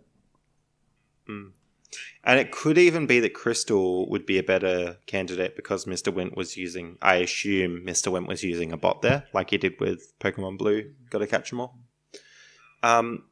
Paper Mario, I really love as a TAS, but I feel like the focus of that more was on the glitches they found than the luck. But I could be wrong about that. I mean, there's a lot of luck that goes into those just because they are that sort of RPG style. But I would maybe say Bowser's Inside Story would be a better candidate in that sense, just because I think that was the first one in the series. So there was obviously a lot of RNG manipulation going on, and I think the submission text even talks about how RNG works. So. Oh, that's really good. Yeah, if they fully understand RNG, that's really nice. Yeah. So I could see that one having a good chance at this one also. Arkanoid had heaps of votes, so it must be quite a bit of RNG in there, which is actually a little bit less satisfying because I'd prefer it if it was more just routing on predictable bounces. See, but I don't know if it's true RNG or if it is the bounces that's the you can't predict exactly how the balls are going to bounce. And so maybe that's why people felt like it was quote unquote lucky, but I'm not sure. That's not lucky, that's chaotic. Yeah, I know. Yeah. All right. What's our next category? Speedy TAS. Sick. So once again, Kurin. Ugh, can't say it. It's in this, and yeah, it's really fast. The wall surfing is cool. Tai 2. I'm a fan. I'm a little biased.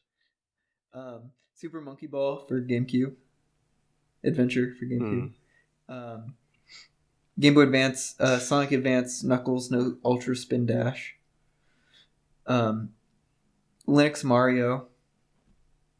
So that's the one with the portals. Mario. Yeah. Mario. Disney's 102 Dalmatians. Puppy's Rescue. Donald Land. Genesis Sonic 3 and Knuckles. And then Celeste. Do you have any input on which ones of those you'd like to see? Actually, just seeing it, I'm surprised that Zool didn't get as much of a Speedy TAS nomination, but it did for Glitchy. That's very interesting. I could see for if you complete your all levels or 100% tasks. Yeah, I could see that one being nominated next year, but yeah. And once again, if it was nominated, I would probably feel bad if it got it because it is going to be obsoleted soon. So, Kura and Tai we talked about a lot, and they're both very standouts. Monkey Ball, I haven't played, but I've seen it and I enjoy it. So, yeah. Celeste is fast. There's sort of this like ultra dash movement that you do where you like dash into the ground, and then I think you can like bunny hop to maintain speed. So is it a glitch? It's no, not really. The like dash thing is actually developer intended. The developers also made Towerfall, and that was a thing that you could do in that game also. And the developers have been really involved with the speedrun community, so it's like I don't think the developers intended it to be taken as far as the TAS takes it, but I wouldn't say it's like an unintended mechanic, if that makes sense. So it kind of falls into the same issue that I have with the Mario game, in that it feels like it's kind of intended to go fast, but there's nothing wrong with that. Yeah, I definitely agree. Mario is actually like, while I wasn't as keen on it for the PC TAS, like for Speedy TAS, very, very good. Yeah, I mean, you move so fast in that game. It literally is a Speedy TAS. Sonic 3 and Knuckles is a good one as well. So is Donald Land. Sonic Advance is a good game in general for speed. So Sonic's Advance is a great, amazing game for Speedy TAS. No Ultra Spin Dash would feel a bit weird if it got Speedy TAS though. Yeah, I agree. Like I would put it more as Glitchy TAS than Speedy TAS, just because Knuckles is going through walls and stuff. Yeah, pretty cool. Okay. Yeah. So now there's only 2 categories left, and these are for TASers. So the first one is Rookie TASer of 2019. There's quite a few on here. Whoa! Yeah. Wow. A lot of new people TASing, so that's good. I'm a bit biased because I know Go-Go really well.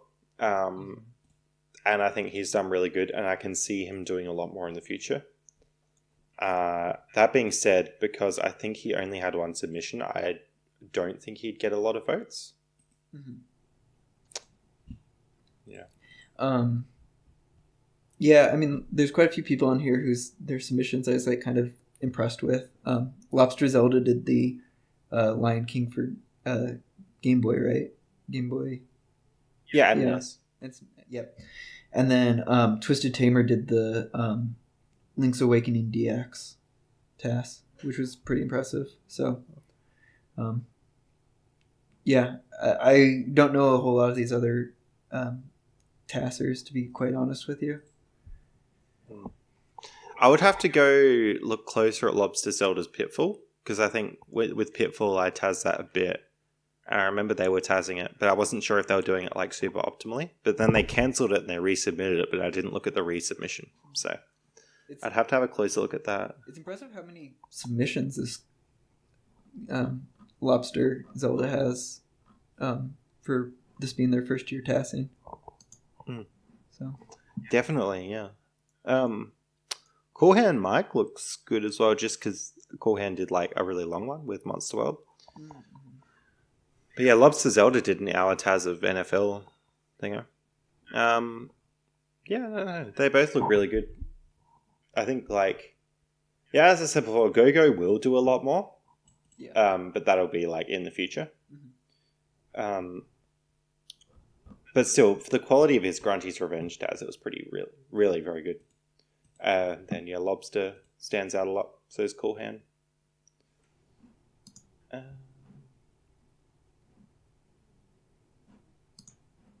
Blue Perrier did Donald Land and Wario Land and stuff, and Super Donkey Kong too. Yeah, it's a good candidate. Yeah. Blue Perrier always co-authored though. Yeah. So that's there wasn't anything they did themselves. Which there's nothing wrong with that. I'm kind of okay with that though, because I feel like getting into tasking sometimes it's hard to know even where to start, Yeah. So. Yeah. And the Only Kid did the Sonic 3D stuff, which is good.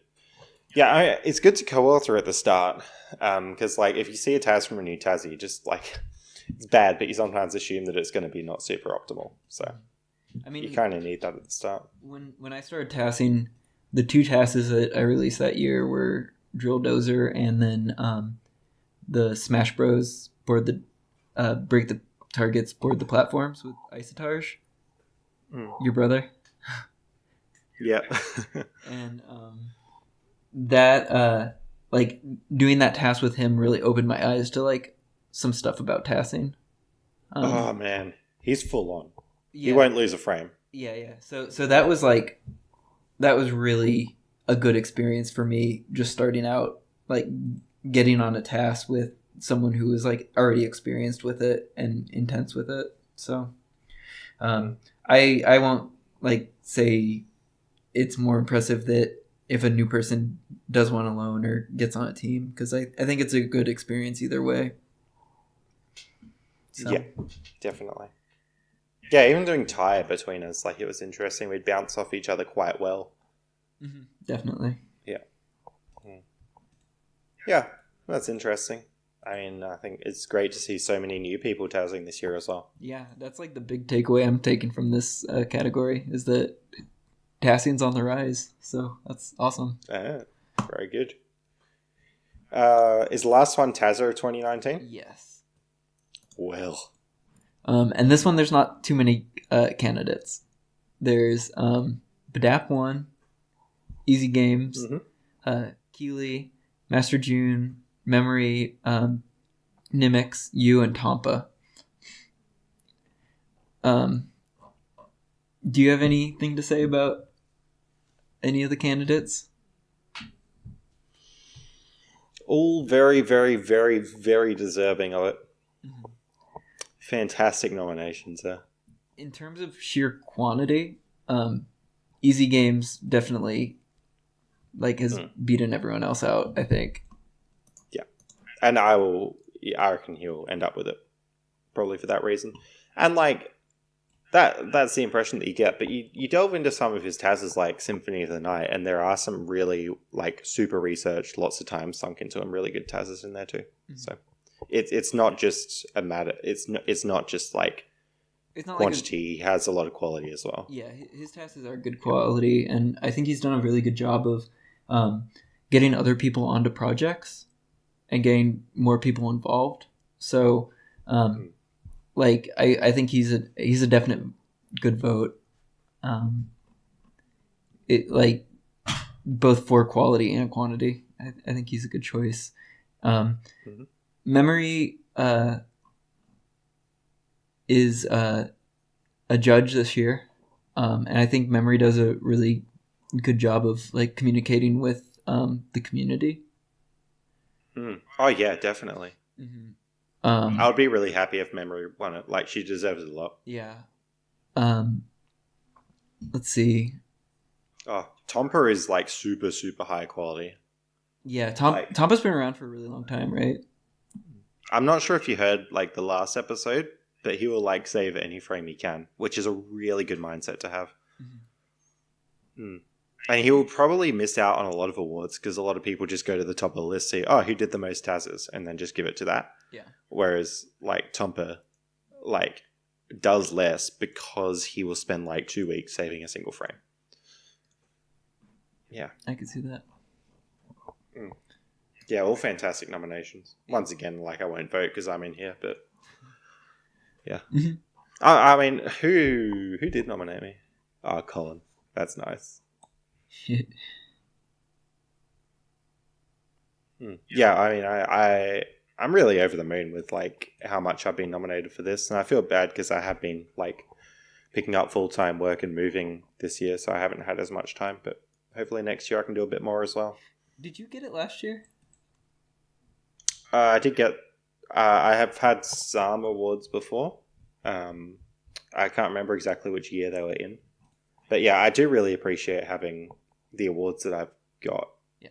So far, like it does mean a lot to me, even though I don't like go and ask everyone to like vote for me or whatever. Like when I see it, I really appreciate it that I have been nominated or voted for. Let me just quickly have a look at. So I had PlayStation TASer in 2017, then Sega TASer in 2017, and then Sega TASer in 2016. Wow. And yeah, I haven't had any of the actual TASers yet, which is a bit of a shame because like I feel like my Sonic ones were pretty deserving, but like I think there are also so many other good TASers every year. Yeah. Yeah. I mean, that's like the thing is going through this list. It took us like way longer than I think either of us expected. Yeah. And part of that was just the sheer number of TASes that we had to go through. Oh, it's great to see the community doing it, and like it's really nice for them to have the recognition. For sure. Yeah. I guess a good closing remark would be anyone who's on TASvideos, definitely check out the awards and vote. It means a lot to the TASers that they know people are watching their TASes, and it's nice getting that recognition. So you can vote for more than one. So if any of the TASes we talked about really piqued your interest, go check them out, go vote. Vote for more than one. Yeah, I think that's all we really have to say. And in general, like even out of award season, TASers really like get a lot from you voting on their TASers during discussion and then rating them as well. So if you can get on the forums and if you're able to do that, it does make a lot of difference in how the movies do. Yes. For sure. All right. Alrighty. Yeah, thanks for going through that giant long list with me. That was lots of fun. Hopefully we'll have you on the show again in the future. Hopefully. I would love to be on again. Yes, I think we can make that happen. So. Fantastic, Mittens. Oh, perfect. All right. Have fun editing this episode. Thanks. Have a good one. Alrighty. You too. Bye.